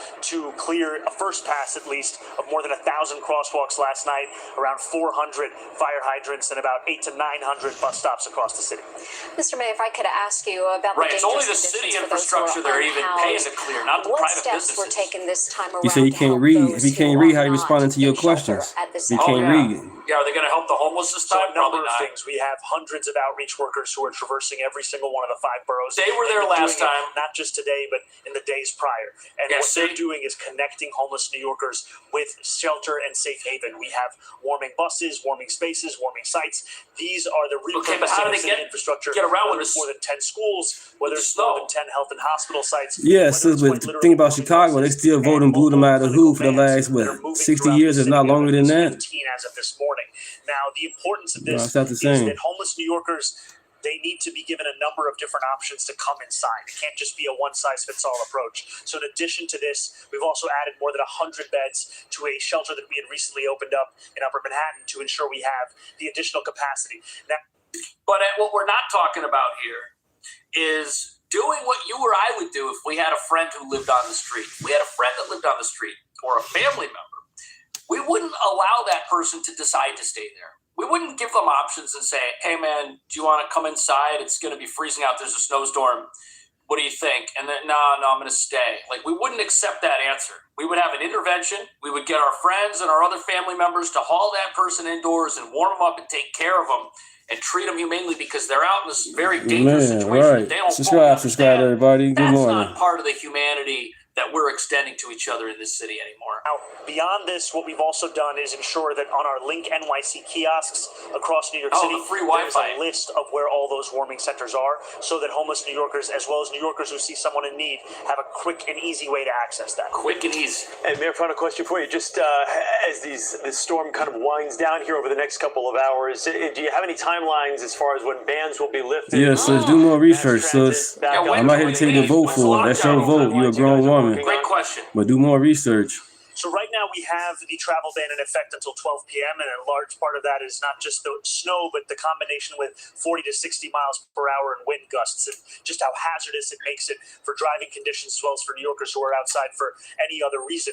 If we have any updates to that, we will be sure to share them. But at this time, don't vote for Jasmine Crockett. She's a black and she's a woman. We have our public transit running on a delay at this vote time. for that. They're still up and running with our subways and our trains, and we are looking in she earned with it. the state and MTA to do everything. But you already voted already, so it's already there. But the real plan that we have is to wait for the weather because the weather's supposed to come in and save us. But I got bad news for you. Look here. Look at the weather report. Look what we got. We got snow today. Tomorrow, it's going to be below freezing. That's the high. Then we get more snow, more snow, more snow. And this ain't letting up. This message is from Mandami and Mandami only. I know you just started. I'm not putting too much of the blame on you. But if we get a blizzard, please clean these streets. So you're telling me that it took an entire month for the snow to get cleared from the ground in New York City because they did nothing to clean the ground. They waited for it to rain in order for the snow to clear. And now you're telling me that tonight or tomorrow we're going to get another blizzard? Right. We still have snow on the ground. We still have mountains on the ground. Please, we cannot have another freaking snowstorm where New York City does not get clean because I don't know what happened this year. New York City, they ain't clean it. Y'all ain't clean it. So all them teenagers that raided Bay Plaza, put them to clean, please. And just to reiterate, she's so brilliant. All the teenagers that are destroying the shopping malls, they've got energy, so just make them clean. Put them out on the streets, give them shovels, tell them that is their community service. Oh, wait, we don't have consequences in this city. There are no consequences for criminal behavior. There are no consequences if Mother Nature doesn't come along and clean up our messes for us. No, this is just how we roll. And does this seem like a well-run city to you? These snowstorms prove that the government is incapable of solving anything. If anything, all the government does is cause problems. Government's not a solution to the problems New Yorkers face. New Yorkers need to be able to make their own lives better on their own. They can't vote for somebody to come along and tax whoever owns this building, thinking that's going to make the lives of the people inside the building better when all that person that owns this place is going to do is raise rents to cover it. And nobody's better off. And the government's not better off. They don't all of a sudden have some magical tool that they didn't have before to create a utopia for everyone to live in and enjoy. No, don't have that at all. Never had it. What do you think about that? Thanks for watching. I'll see you in the next video. It's time for Lefties Losing It, and we're going to check in on the man who so desperately wants to be president, not satisfied with first ruining San Francisco as mayor before causing untold damage to California's governor. Gavin Newsom has his sights on bringing that level of dysfunction to the rest of America, and he knows just how to relate to every crowd. Here he is in Atlanta. Right, George Raj and Robert Byrd, Ku Klux Klan's member. Assumes his SAT For the party switched. The party didn't switch. That was them. I'm not trying to impress you. I'm just trying to impress upon you. I'm like you. I'm no better than you. I'm a 960 SAT guy. And, you've never seen me read a speech because I cannot read a speech. That's called the bigotry of low expectations, folks. Yes, that's how Gavin Newsom relates to folk in Atlanta by commenting on how dumb he is academically and how he can't read due to his dyslexia. Now, the mayor of Atlanta, Andre Dickens, is running cover for Newsom, trying to undo the damage he did to his chances of being the nominee come 2028. But he needn't worry because Democrats often show their disdain for black voters and it doesn't seem to hurt their vote. Remember this from New York Governor Kathy Hochul? Young black kids growing up in the Bronx who don't even know what the word a computer is. They don't know. They don't know these things. And I want the world open up to all of them because when you have their diverse voices innovating solutions through technology, then you're really addressing society's broader challenges. What? Kids in the Bronx have never heard of the word computer. Damn. And they voted for her. Look at this. Yes, she did. The only good thing is... Yowza, Kathy Hochul. Yowza. We gonna vote. Having great fun mocking Kathy's racist remarks. Young black kids growing up in the Bronx who don't even know what the word computer is. They don't know. They don't know these things. And I want the world open up to all of them because when you have their diverse voices innovating solutions, damn, then you're really addressing society's broader challenges. It's quite brilliant. And one more. Kids growing up in the Bronx who don't even know what the word a computer is. They don't know. They don't know these things. And I want the world open up to all of them. And you know what? Saying stupidly racist stuff doesn't even stop you becoming president. Joe Biden is the latest proof of that. Even when he was running for president, he'd say stuff like this. We have this notion that somehow if you're poor, you cannot do it. Poor kids are just as bright and just as talented as white kids. Did you get that? Poor kids are just as bright and just as talented as white kids, because poor is equivalent to saying black. That's how they see the group that continues to vote overwhelmingly Democrat, more so than any other demographic in America, well, except dead people and illegals, of course. Now to Minnesota, the state that has seen unprecedented Right, Antonio. millions of dollars defrauded by That's what he said to Charlemagne the God on his show, and Charlemagne didn't say nothing. No pushback from Charlemagne. That's straight bullshit. ICE, and that has seen some community members demand compensation, justice for ICE disrupting their businesses. Listen to this. For Somali of small business owners, not those who make 400,000 and above. We don't make What? that amount. We have been suffering since. Subscribe, everybody. We also demand an immediate help to evictions so families are not pushed to homelessness during the crisis. Our community deserves accountability. I'm sorry, lady, but law enforcement doing its job is accountability. It's the protesters who are causing the mayhem. Perhaps consider suing them. Let's check in on actress Ellen Page, who now identifies as actor Elliot Page. And here she is joining with the ACLU to fight to keep male bodies in girls' and women's sport. This is shameless. As an artist, it's important to fight for freedom because art and freedom to me are so intrinsically interconnected. The freedom to express yourself, the freedom to be yourself, the freedom to share your ideas, the freedom to share new ideas. To me, it's about fighting for and creating the spaces so we can. That whole Central Park 5 is all bullshit. The whole world reacted to the Central Park 5. They said they did it, so everybody reacted to it. And then later on, he apologized for it. And they kind of found out there was only one guy who did it. So the whole world reacted to it. Just don't point out Trump either. Can all be ourselves. What any of that has to do with sport is beyond me, but what about the freedom of girls and women to compete in fair competitions among their own gender? And that's crazy. Y'all keep on saying Central Park 5. Okay, what about the Central Park 5? Did y'all do more research? Did y'all read the newspaper where Trump did say what he said? Later on, he apologized for that down the line. We all make mistakes right away. We all kind of rush to judgment sometimes. And that's what Trump did. I'm not going to make an excuse for him, but that's what happened. It's male bodies that have a significant physical advantage. If they never said they did it, then it wouldn't have The happened. most objectionable and unpleasant commentators on American TV, Mehdi Hassan and Jennifer Welch.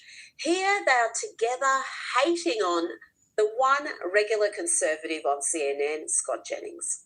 There's a clip we have of you on CNN last August with Scott Jennings, a man I consider to be the most loathsome man. You're a black gang. I know your family disappointed you. Yeah, they disappointed in me. But guess what? I don't care.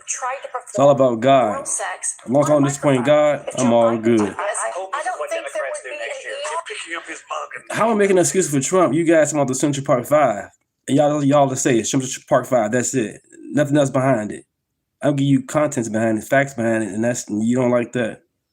That's amazing. face of his. Why does he have such an annoying face? Okay, this old queen sitting there. He's always looking like he acts like he's on the Truman Show or something. You know, he's always looking in the audience. What's wrong with her face? I think that he should be fired from his job. Of course, Thank it's you. never going to happen. But I think he is such a disgrace to human beings, intelligent conversations. Talk about projection. And did Mehdi Hassan really ask Jennifer Welch, why Scott Jennings has such an annoying face? As for Jennifer's vile diatribe, well, that is to be expected from the most unhinged and hateful woman on American TV, and that is saying something. Let's bring in Sky News contributor Kosha Gator. Kosha, CNN has one regular conservative on, and he seems to be triggering what's left of their audience and their commentators as well, because both of those appear on CNN every now and then. He definitely has gotten under their skin, to put it mildly.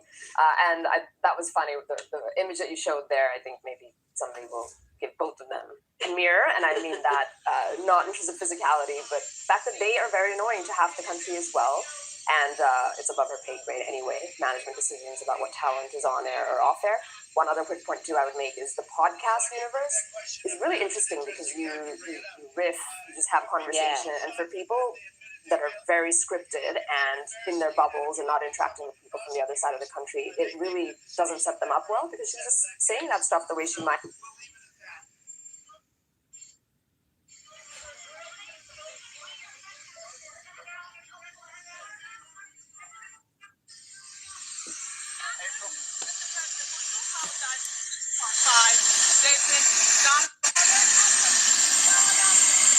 April. Mr. President, will you apologize to Central Park 5? They've been exonerated. There have been videos and movies shown about the case, and you came out with a full-page ad saying that they should die. Why do you bring that question up now? It's an interesting time to bring it up. You have people on both sides of that. They admitted their guilt. If you look at Linda Fairstein and if you look at some of the prosecutors, they think that the city should never have settled that case. So we'll leave it at that. Zero self-awareness about how it comes across. I wish I could say that was the worst thing I've heard her say. It's not even. Hey, Zach, you don't know who I am. I'm not pissed about anything, Zach. The most absurd, but also violent. Why would you pissed about anything happened in the past? Outrageous. I'm a happy person. It's really quite ugly and wrong. You in the chat, you don't know nothing about me. She's invited on. I'm Deontay. She's invited on CNN. Living in Indiana. Now, I played some. I live in Rockford, but I'm Indiana. I live in Rockford. Some unwise remarks in Atlanta. I call it the bigotry of low expectations. The defense and the spin is in full motion at the moment, and claiming that this wasn't a faux pas. Crazy. All the commentary around it is misinformation, and but at the end of the day, you can't deny what he said. He said what he said. He said it to a black man in Atlanta, and it was just patronizing, to put it lightly. And we see the Democrats do this time and time again. It was a real mask slip moment for him. The podcast style or stage interview style format strikes again because these guys just seem to really step in it. And those masks slip the more you're doing these conversations and putting yourself out there. That said, I wouldn't discount him because he is very, very politically ambitious, very, very expedient. He generally wears the mask, whatever mask is required, pretty well. Yes. He comes across as a moderate, even though his agenda and his policies are very, very radical. So I wouldn't count him out, but I think his bigger issue is the Democrat Party has really refashioned itself to be anti-white, anti-straight, which he is, and then this type of comment isn't going to help him with that big faction of the Democrat Party, the black voter. I don't know if I know Donald Trump has been successful in fracturing that black vote a little bit, so he's won more support than other Republican presidential candidates have in the past, but it is still the strongest voting bloc the Democrats have. It is by far the most consistent, particularly when it comes to black women. But one black woman, rapper Nicki Minaj, has given Gavin Newsom an almighty serve. She posted, his way of bonding with black people is to tell them how stupid he is and that he can't read. But there have also been plenty of Democrats who've expressed disappointment with his clumsy use of that anecdote. Do you think it can hurt him? Donald Trump's just posted online that Gavin Newsom has dropped out of the presidential race. I don't know if he knows something or he's poking fun at Gavin Newsom, but it's me and Ron back in the day when I was a Democrat. They're definitely making hay of it. I used to work at Austin High School as head of security. I was at Austin High School head of security, and I got a chance to meet Ron right there on Central and Chicago Avenue. Is the most monolithic in terms of how they vote in the entire electorate. It is still 90% plus, and women, I think it's 98%. Ooh, and a lot 98%. Of them, 98% vote Democrat. That's me and Jesse White. Trump chipping away at it. That's when I was a barber. Black men in a certain age band. I was fat back then. Percentage points. So that group really has forever. I was a fat boy. Decades, I would say. Skinny now. Only voted in that one way, and they tend to be low information. They're not in the weeds of politics that much. So I don't know how much they'll see this. And a week is a lifetime in politics by the time the election runs around. But, that's me and Ernie Banks, Mr. Cubs himself. Me and Ernie Banks, trying to use it for Mr. the more Cubs. moderate center. that already is a little bit homeless in the Democrat Party? Is it due to being low information or not being particularly engaged? And that's me and D Rose. Because that's me in the they are, barbershop. in fact, very engaged in what they're being told, that you can't be black and not vote Democrat. That's pretty much what Joe Biden said to them. And this notion that the Republicans are racist, they have a history of racism, and that you will only vote for them if you are a self-loathing black person. I mean, that seems to have really taken hold in that community. Deep-rooted, and people always look back to from the Civil War era how it turned, but for the last 40 to 50 years, that is so deep-rooted. The day-to-day, these machinations of what somebody said on the campaign trail, they don't tend to follow that so much. And what you mentioned is generational. That's just how they grow up, and it's very, very, very hard to crack that. Trump has come close. You see the hate Nicki Minaj is getting at the moment. I think that also has to play we saw Kanye cop it years ago when he was pro-Trump. The hate from the community is extraordinary. Some of the things being posted online, and even by prominent people, not just faceless trolls. Yeah. Now, Kosha, before we move on to more US news, let's look at what's happening in Mexico. There is mayhem in parts of the country. The cartels are running wild, lashing out after their leader was killed in a military raid after intelligence agencies tracked down one of his lovers to his secluded resort compound. That has seen violent retaliation across 20 Mexican states. 25 National Guard members were killed in a single day. Cartel members are burning vehicles, blocking roads. There are revenge attacks. They forced the closure of schools and airports. Kosha, some of the footage coming out of Mexico is horrifying. We can't show it here. There's dead bodies. It's gruesome stuff. And tourists have been told to stay indoors, and narco gangs are on the rampage at the moment. It's quite shocking. Schools are closed, sheltering in place. That region is actually a hotspot. Thank you. Lots of Americans live there. Mm-hmm. If something were to happen to them, this is only going to escalate. So I'm sure the president is worried about that, among other things. But, she's taking a different approach, stronger than her predecessor, AMLO, who famously or infamously had said, let's work with hugs, not guns. She's at least seemingly going after the kingpin, conducting these federal raids, using intel sharing across their agencies and with the U.S., probably more because of the Trump administration rather than her, because he is putting a lot of pressure on them, because this problem, as everybody knows, it's not just a Mexico problem. It is a U.S. problem. They do come over the border. El Mencho himself was an illegal in the U.S. at many points over the years, and this is, I think, putting on the world stage in real time what we talk about when we talk about the southern border of the U.S. It's a real advertisement for what ICE is doing in America when you see these cartels, just lawless, no fear of the police, going around executing people, and it's terrifying. The fact that it could happen in that part of Mexico in particular is there are parts that are no-go zones at the best of times, but you would not imagine some of these really popular holiday spots where Americans, Canadians, even people from Mexico holiday. Mm-hmm. Now, let's take 15 seconds and reflect on this brilliant bit of totally sane and unbiased journalism from CNN, who last year thought it was a good idea to send a crew down to Mexico to speak to cartel members about how they felt about Donald Trump calling them terrorists. According to the Trump administration, you are a terrorist. The cartels have been labeled a foreign terrorist organization. What do you make of that? Está fea la situación, pero todos tenemos que comer. Oh yeah, pager to you. Oh yeah. Giving the narco terrorists the opportunity to deliver a personal message to president. I mean, really. Aged like a fine wine, or oxidized wine. Again, I think this is a wake-up call for the world, and it just makes these journalists and the way they've covered that story just more and more exposed. And I think the biggest thing I go back to is the polling in the American public for getting all illegals out. That's a broader topic, but by and large, a lot of them come from that part of the world. When you think about racial equality and civil rights, which political party comes to mind? The Republicans or the Democrats? Most people would probably say the Democrats, but this answer is incorrect. Since its founding in 1829, The Democratic Party has fought against every major civil rights initiative and has a long history of discrimination.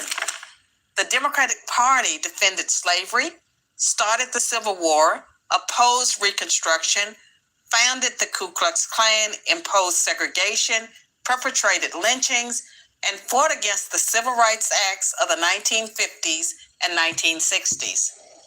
In contrast, the Republican Party was founded in 1854 as an anti-slavery party. Its mission was to stop the spread of slavery into the new Western territories with the aim of abolishing it entirely.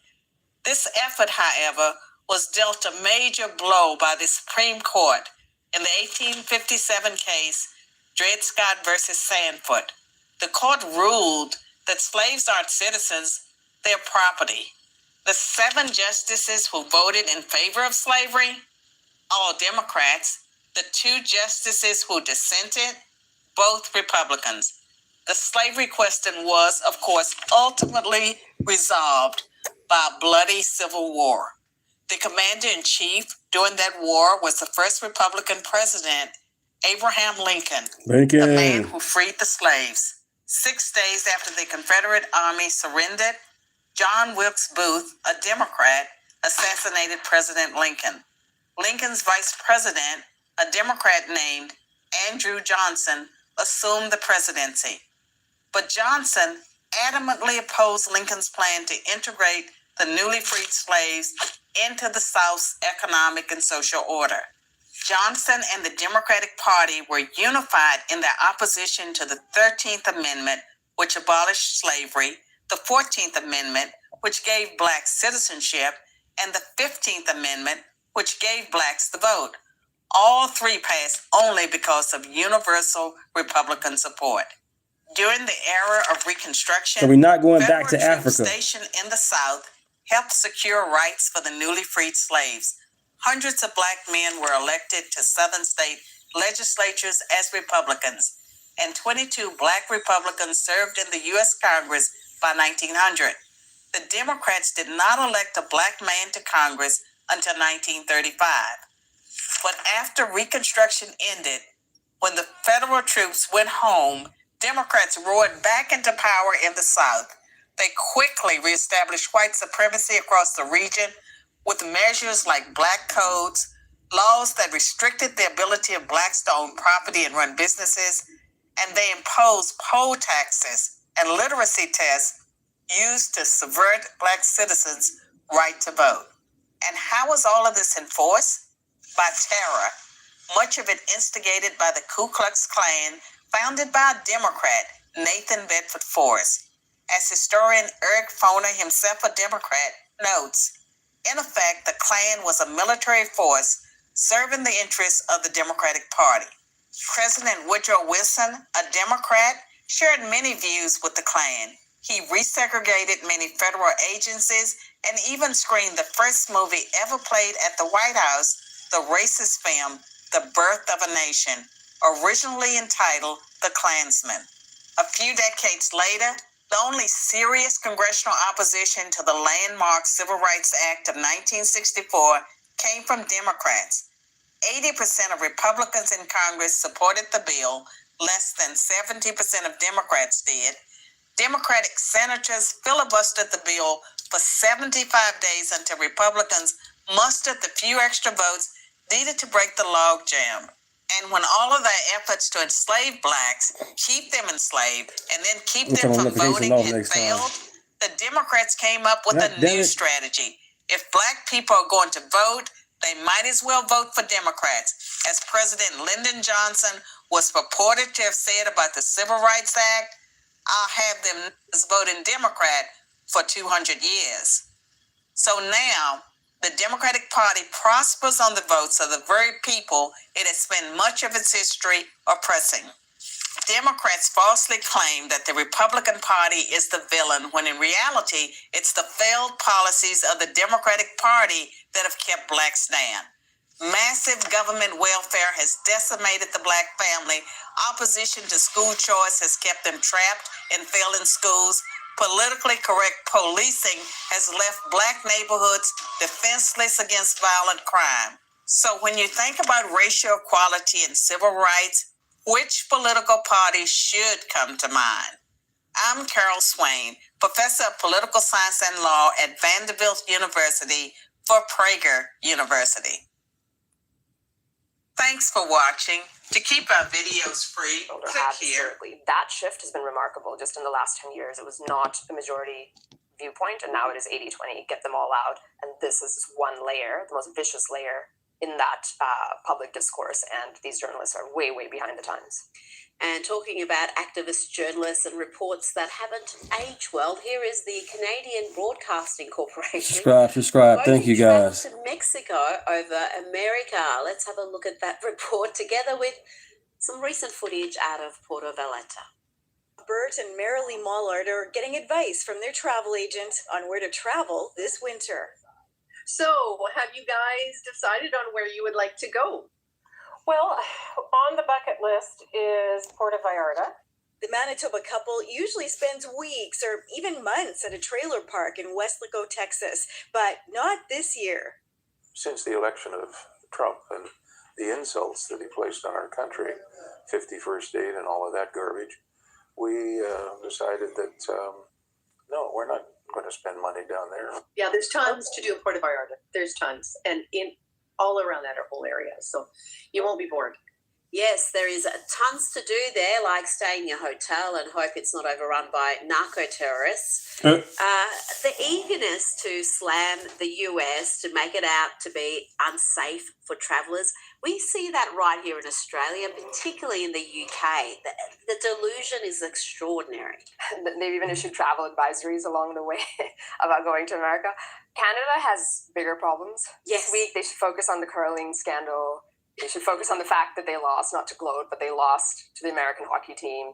In their own sport. In their own sport, and this is not making them look very, very good. Now, we've heard from Lex Wesner on his relationship with Jeffrey Epstein. Kosha, did we learn anything here? A lot of people credit this man for elevating Jeffrey Epstein and introducing him to rich and powerful people. Big name. There were always rumblings about this name among others in the files, and now as people are going through the 8,000 emails, his pops up again and again, as you say, opening his Rolodex, making introductions, possibly financial exchange. Was he involved in some of the more spurious things? Like all of that is coming out. And there is fallback or blowback, I should say, from this.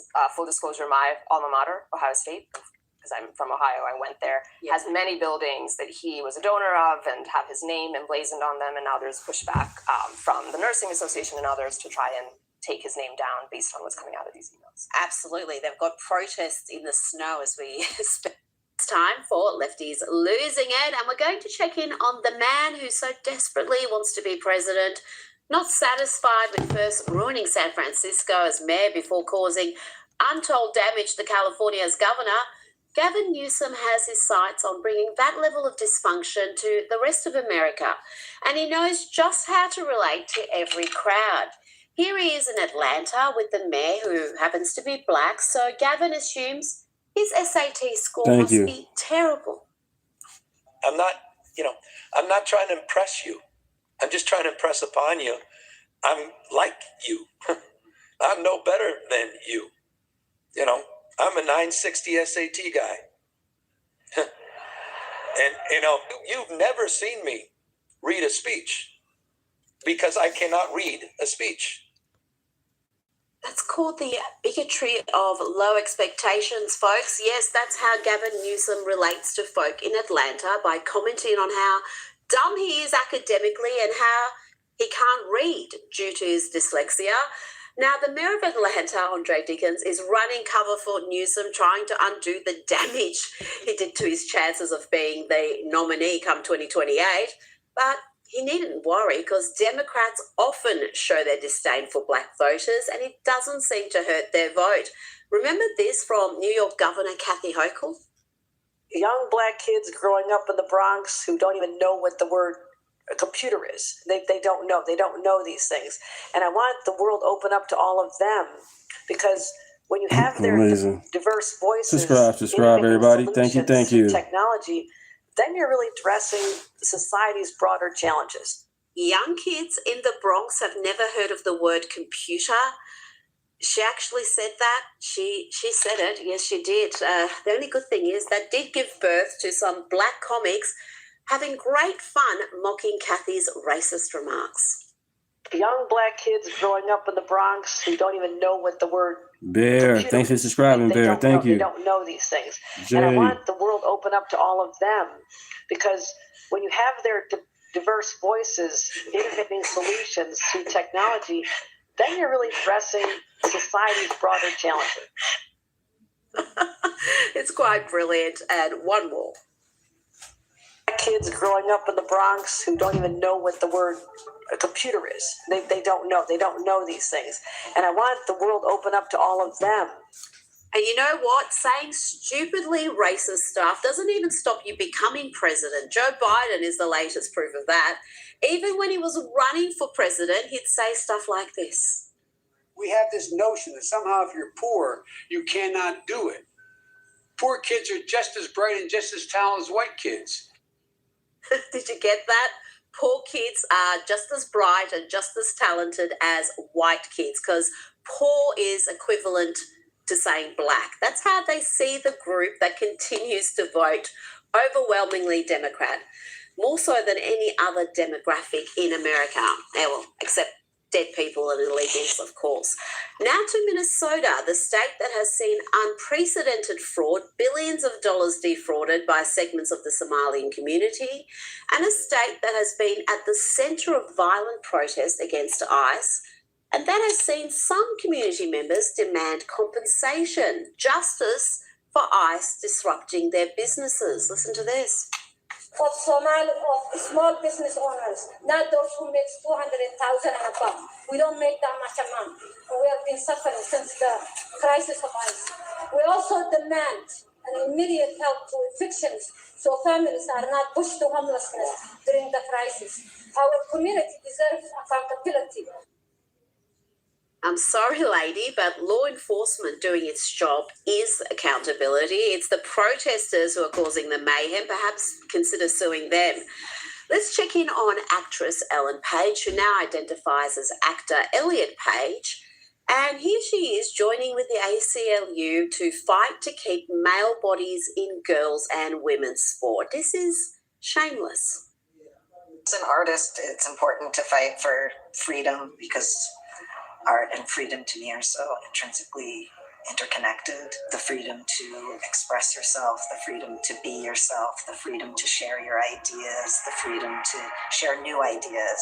To me, it's about fighting for and creating the spaces so we can all be ourselves.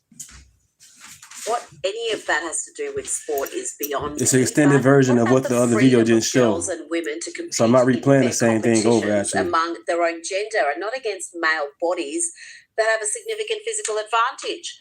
Now let's go to two of the most objectionable and unpleasant commentators on American TV, Mehdi Hasan and Jennifer Welch.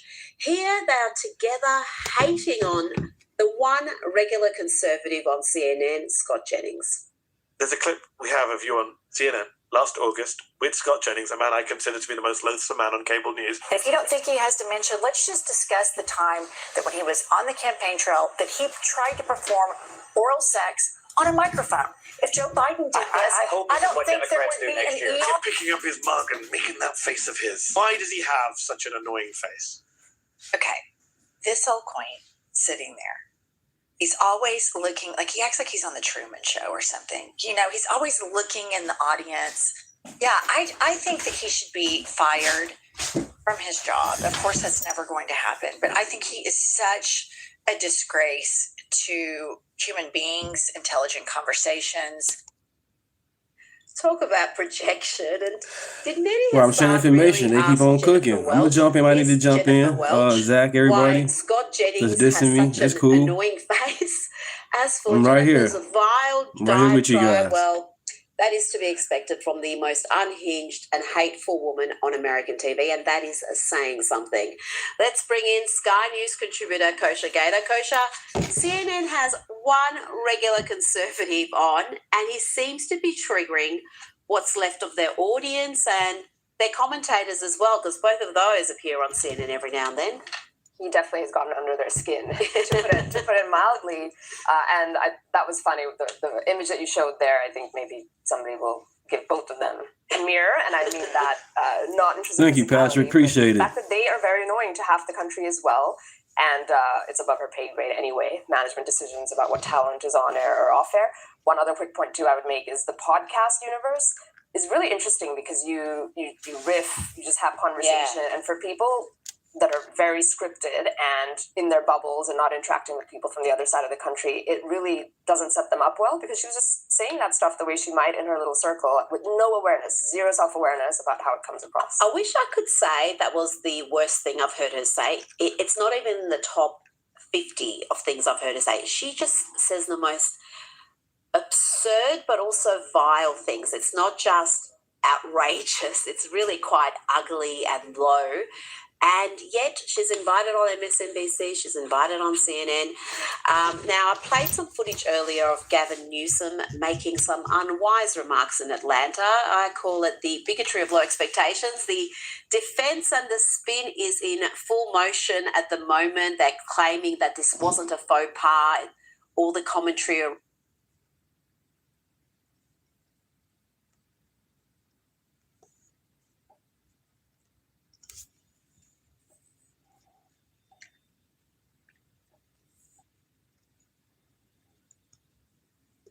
innocent Mexican civilians will be gunned down if they leave their houses, and the Mexican government is aware of this. And where are they? Nowhere to be seen, nowhere to be heard right now. President of Mexico is furious. And yet you guys in America keep screaming Viva Mexico when the government has allowed their people to be exploited and terrorized by criminal organizations. She's calling Mexican Senator Lily Reyes a traitor for coming on Fox Noticias with me a few days ago and saying this. Listen. The help from the United States to fight the cartels in Mexico is absolutely welcome. And that... Hold on. This for the people for Texas. I got a good one for you.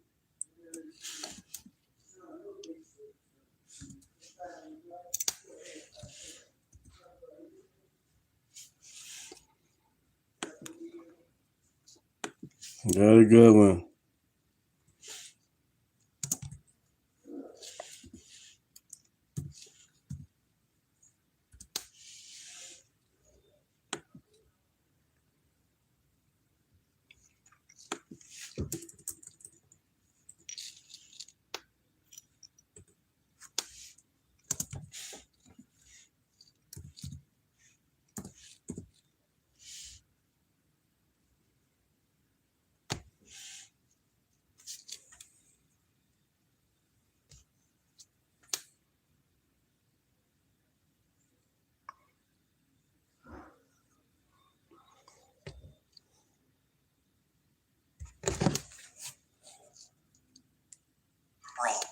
My name is Brian, and Wesley Hunt just takes a wrecking ball to Jasmine Crockett's insane stance on illegal immigration and sanctuary cities.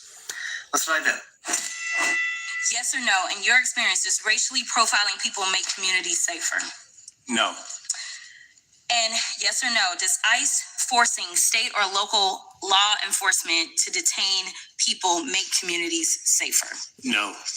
In fact, a report for the American Immigration Council found that cities that didn't enforce ICE detainers have 35.5% lower crime rates, 2.3% lower poverty rates, and relied less on public assistance. In fact, a report for the American Immigration Council found that cities that didn't enforce ICE detainers have 35.5% lower crime rates, 2.3% lower poverty rates, and relied less on public assistance, including 4.9% less for children under 18.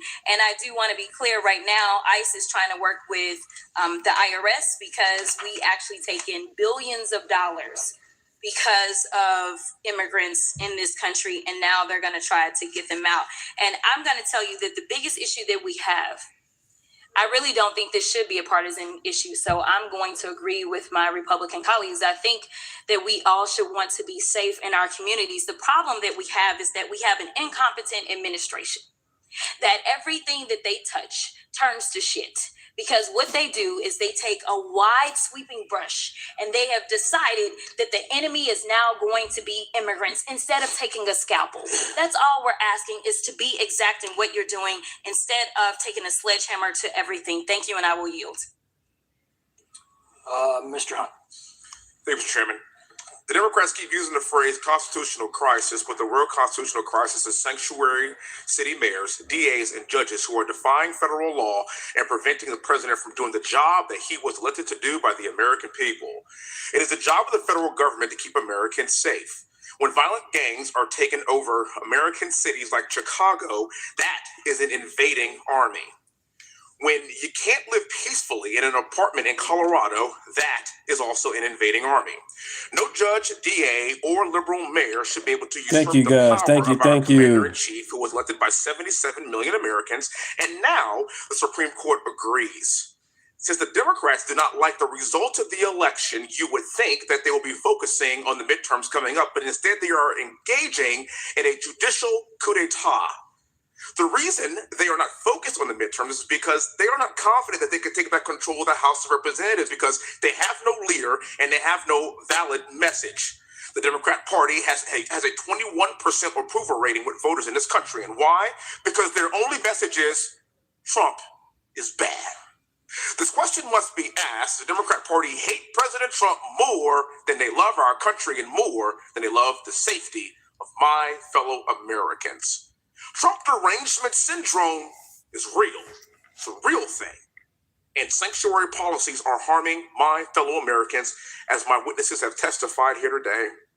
This U.S. congressman is tired of seeing mothers, daughters, and wives of Americans raped, maimed, and murdered by Trende Aragua and MS-13 and other violent criminals that have snuck across the border to destroy this great nation. All of us should support ICE raids, the hard work of Tom Homan, Customs and Border Protection, and the policies of our duly elected Commander-in-Chief. Ms. Carter Walters, you've been black for a pretty long time, right? Yes. So me too. I mean, I've been black for my entire life, so just want to acknowledge that. So by basically what you're saying, do you view yourself as a different American, or do you just care about the safety of our community? Are you a racist for feeling this way? No. Thank you very much.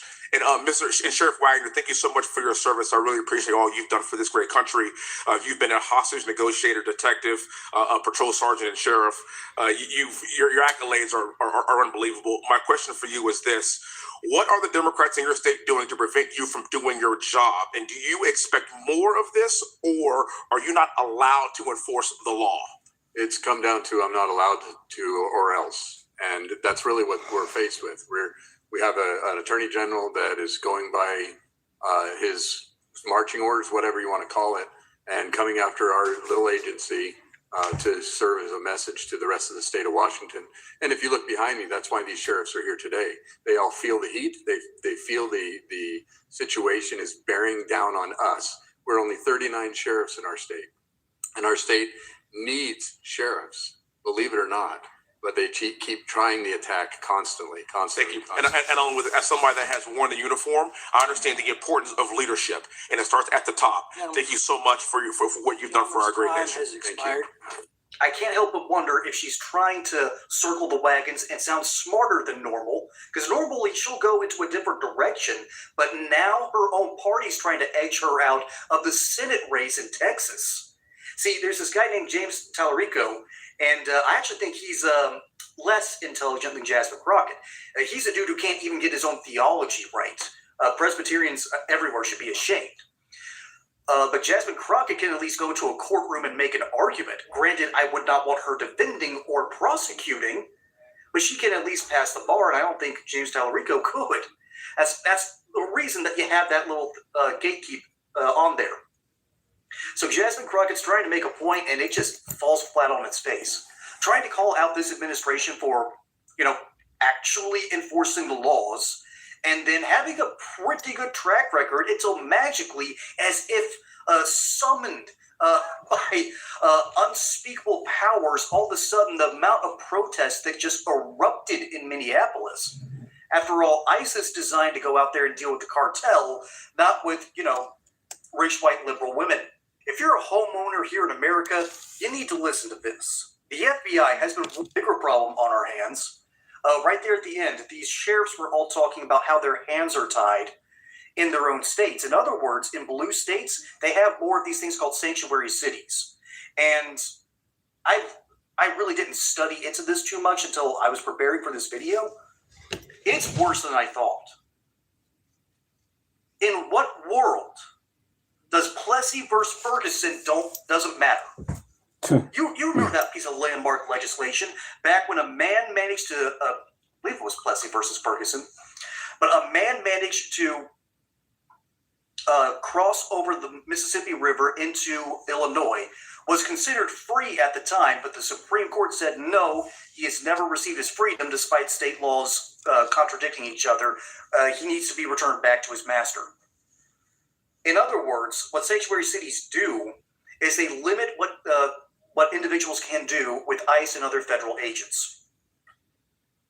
I don't think that's a good idea. When the federal government's job is to deal with immigration, and therefore illegal immigration, you cannot have states that supersede it. Texas tried this when Joe Biden was in office. They tried to set up their own barriers. And yet, the federal government said, no, take them down. Okay, under Joe Biden, they took down state-funded barriers from the state of Texas, all because of a power dispute, because technically the feds have to make a decision on these issues. They have to run point. So that means sanctuary cities are under a similar problem, where the federal government is not allowed to go in there and do their jobs. So it's a flip side of that coin. Oh, and by the way, I got the court case wrong. It's not Plessy versus Ferguson. It's Dred Scott. All right, I should be ashamed of myself for making that kind of mistake. So these sanctuary cities are basically saying that they are going to take the side of southern states for the Dred Scott decision. You've got to be kidding me. This is insane. This is absolutely insane. They are protecting illegal immigrants because they like their cheap labor. That isn't fair to anyone being the cheap labor. They're humans. It isn't fair to the illegal immigrants because that means they're getting exploited. It isn't fair to the people who live around them because that means that there's now less job opportunity, more competition. It isn't fair to the people. It isn't fair to the American people as a whole because that becomes a fake tax burden. The whole system, by the way, you're doing a YouTube pranks requires in Walmart. Yeah, it was popular back then. Tell me my house is dirty. And I always think it's funny because I somehow that guy managed to mimic part dirty and red. Wesley Hunt speaks whenever I see one of his videos. And see, I just did it again. That was by mistake. But Jasmine Crockett is trying her best to run point on an issue that she doesn't even fully understand the legal definitions for. He's in the Girl Scouts, damn. And she's a lawyer herself. It is just an insane position to me. The Democrat Party has decided that they're going to put foreign ideologies, foreign people who are not here legally, over Americans who were born here legally, against actual American citizens. It is an absolutely insane and disgusting affair. And it's something that needs to be, well, it needs a sledgehammer, not a scalpel. It's going to require the federal government doing its job. Tariffs are back in play. It looked a little, sketchy there, a little dicey. The Supreme Court coming on Friday saying, no way, Jose, you're not going to be able to charge the tariffs. But if you read between the lines, actually, there's more opportunity than you think because there's a whole bunch of other provisions. And the administration was very quick to point this out. Of course, here's one glaring question, one big old question right now. Everybody's like, well, what about the tariffs that have been going on? What exactly happens to all that money that we have collected? The president made this point that, you'd think the Supreme Court, with all the work Let's do it. put into coming out with this decision, might have tried to address this. They didn't. Do you have to refund $175 billion? Thank you, Peter. Very fair question. They take months and months to write an opinion, and they don't even discuss that point. We've taken in hundreds of billions of dollars, not millions, hundreds of billions of dollars.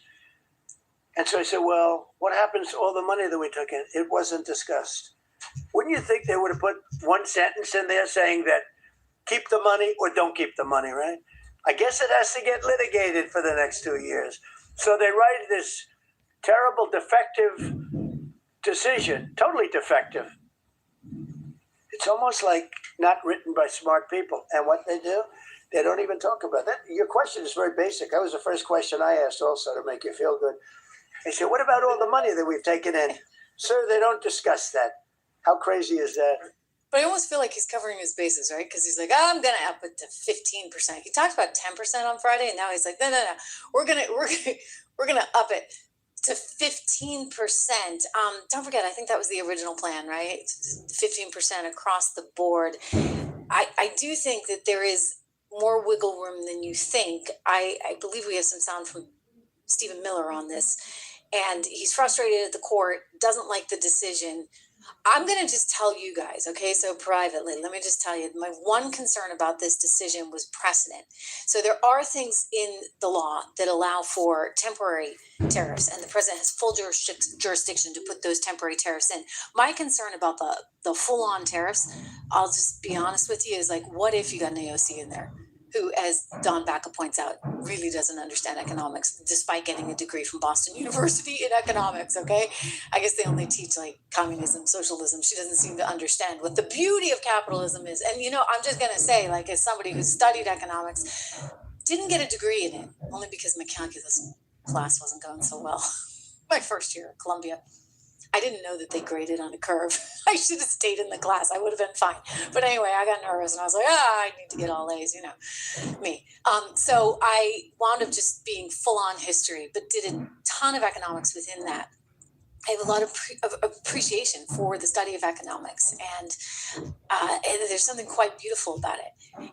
And the idea that anybody could be an economics major and come out of that and not love capitalism is bizarro to me, but that's AOC. My concern is, what if an AOC were to actually become president, or a Gavin Newsom, or, we were close. It could have been Kamala Harris, ladies and gentlemen, right? If Kamala Harris had become president and she doesn't understand the first thing about the economy, will she use some of these tariffs, et cetera, in a way that would be really onerous to us overall? That's where I start to get nervous, because I'm like, okay, this president's good, but what do you do if you get a bad one in there? And that's $1 billion campaign. You want to have this, $20 million in debt. You want to be able to have some kind of she ain't paid that back yet, I believe. The president can't go too far. And that's where we are right now. So he does have other means. And as Miller pointed out, these means are going to be exercised and used. So you can thank the court for that. Watch. Justice Thomas said so brilliantly and eloquently, the language of the statute is clear. Under the International Emergency Economic Powers Act, the president has the authority to regulate foreign trade.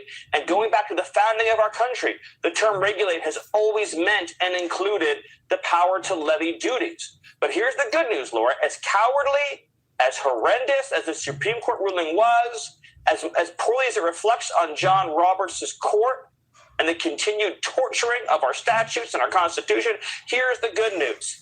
The court also affirmed the president has the authority under Section 301, Section 232, Section 122, Section 338, and many other provisions of federal law that the president can levy tariffs on foreign nations. So his program will not only be fully reconstituted, but it will be expanded. And one more point, Laura.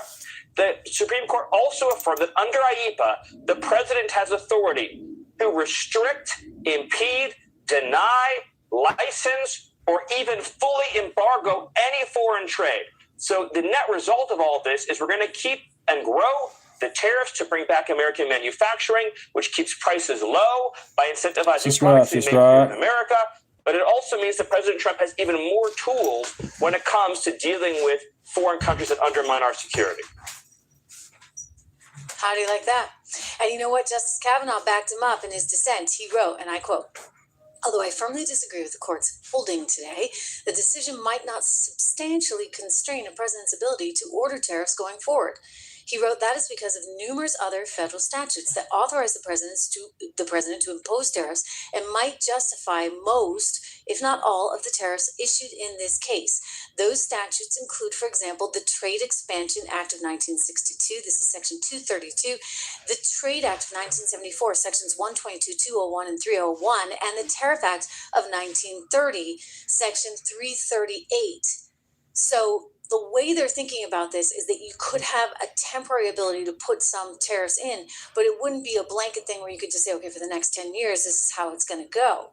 So this would be more administration dependent, which to me actually does make sense. And the president's taken him up on the offer. Listen.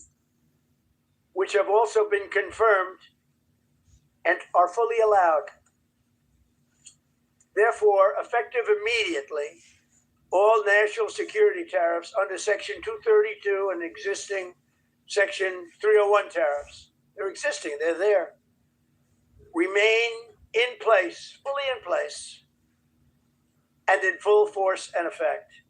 Today, I will sign an order to impose a 10% global tariff under Section 122, over and above our normal tariffs already being charged. And we're also initiating several Section 301 and other investigations to protect our country from unfair trading practices of other countries and companies. Okay, this is actually really important when it comes to China. So Section 301 says, wait a second, if you're being unfairly taken advantage of by another country, then you should be able to enact this Section 301. And this is, again, directly in retaliation to some of the things that China has done. So he's on firm ground. I'm not concerned about that. I think it's, it is what it is in terms of the president not having the ability to move forward with all of these tariffs. But, as Neil Gorsuch points out, one of the Supreme Court justices here, he said, legislation and legislating can be hard and take time. And yes, it can be tempting to bypass Congress when some pressing problems arise. But the deliberative nature of this legislative process was the whole point of its design. Okay, so that makes sense, guys. I know that, we don't love it, that he doesn't get his way, but you're talking about precedent here for the future. So he's going to get his way. He's going to get his way in the here and now. As Kavanaugh points out, there's all these other things that he can be looking at, and they will look at, and they will get accomplished. But here's another important thing. Think about everybody out there. It's like, oh, the Supreme Court, they're just in the back pocket of this president. If it weren't for, a couple of the lefties, Sotomayor, and the woman that everybody said was a DEI case. I mean, when you hear her questioning sometimes and you look at her opinions, you're like, I'm sorry, but you know what? Anyway, you've got a few of these lefties on there, and everybody was like, everybody else is just going to go for him all the time. And here's what I think this helps to prove out. No, the Supreme Court is its own entity. We do have the separation of powers. That is intact. So for all the lefties that are going to tell you, we need to stack the court because we got to get, this balance changed. Wrong. And it also proves that all the lefties that are all over cable news saying, oh, the president does not have an independent court, they're wrong too. And my friend Scott Jennings pointed this out on CNN the other night. I was like, it is the only show worth watching just to see Scott literally tackle them all down, like single-handedly. He's like Superman. Boom, boom, boom, boom, boom. Takes them all out, like 8 of them at one time. Now, I'll tell you one more thing. For every Democrat and every media person that has gone on for the last year or two about how the Supreme Court is a wholly owned subsidiary of Donald Trump, that it's not independent, that it does whatever he says to do, obviously, that narrative was obliterated today. So to me, I thought the ruling was sound. I think the president is sound to try other statutes. And I think the narratives about the court not being independent and the president not obeying the court were totally blown up today. Yeah, well, there you have it. Okay, so I look at this as a win-win. We're still going to get the tariffs. And we prevent future presidents from getting too much power. So I think it's a good compromise. What do you think? Just curious. Let me know.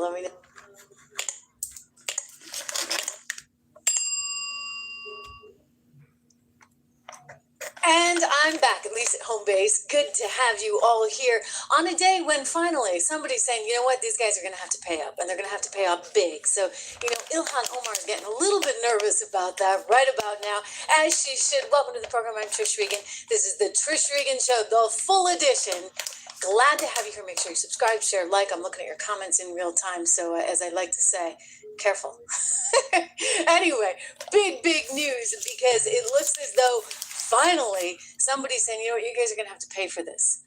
This is actually pretty serious. They've been trying to turn it on us, right? Like they're out there saying, hey, you know what, we want reparations. Well, the Vice President of the United States is like, no, we're not having that. Think again, buddy boy, Tim Walz. Think again, Mayor Fry. Think again, one Ilhan Omar. Well, she's got to do a lot of thinking because she's got a lot of negativity surrounding her, shall we say, right about now. I mean, from the hubby, Timmy Minette, and his alleged money laundering to what she may have been doing in terms of orchestrating all this. I mean, 79 people. The 79th was just arrested. We're going to talk about that. And they all somehow tie back to her. I don't get it. Well, JD wants them to pay up.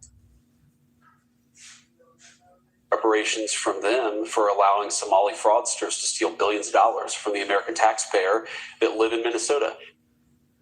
Yeah, okay. So it sounds like they may have to save a little bit of extra money as they're trying to depart the country. We just got wind that one of the fraudsters was trying to take a flight right out of the country the other day. How do you like this? The 79th person charged in the Minnesota fraud ordeal. Watch. Person has been charged in connection with the $250 million Feeding Our Future fraud scheme. Fahima Mahmoud is the first person charged since the mass departures of federal prosecutors at the U.S. Attorney's Office here in Minnesota. Our So-Young Kim dug into the criminal complaint, and So-Young, this would be the 79th person charged now in the scheme, which exploited child nutrition programs. That's right, and according to the Minnesota Department of Human Services website, the child care center in question was licensed until late last month. And federal court documents show Muhammad notified the state she would close the daycare last Tuesday. She was arrested last Thursday before she was scheduled to take an international flight. Okay, flee the country. I guess she wanted to get the heck out of there, right? Because she's the 79th. Her name, Ms. Mohammed. I assume she's going back to Somalia. I don't know. But not so fast, okay? Not so fast. Let's look into the details of the charges against her. A 79th person is facing allegations in connection with the widespread Feeding Our Future fraud scheme, according to a newly unsealed criminal complaint. In court filings, an FBI special agent says Fahima Mohammed is facing one count of wire fraud. FBI investigators say Mohammed operated a food site called Future Leaders Early Learning Center. This site was also featured in a viral video that thrust Minnesota child care centers back into the spotlight in December. According to court records, Mohammed incorporated the center in 2015. In 2018, Mohammed signed a sponsored transfer request to be under Feeding Our Future. Investigators say starting in December 2020, claims ballooned. And by February 2021, Future Leaders claimed to serve nearly 60,000 meals to children monthly. 60,000 meals? I mean, that's a lot of food, right? Well, they weren't really serving 60,000 meals. I mean, it's just unbelievable. And this Amy Bach, she was allegedly the ringleader of the whole thing. She's like, no, I'm innocent. They've got a lot of emails back and forth with her. The one interesting thing out of Amy Bach, though, is that she's saying that Tim Walz... I've been streaming about 3 hours, you guys. I'm cut it off. I'll be back tomorrow, 7 in the morning, and Thursday, 7 in the morning. Like and subscribe. Thank you, guys. Let's keep growing.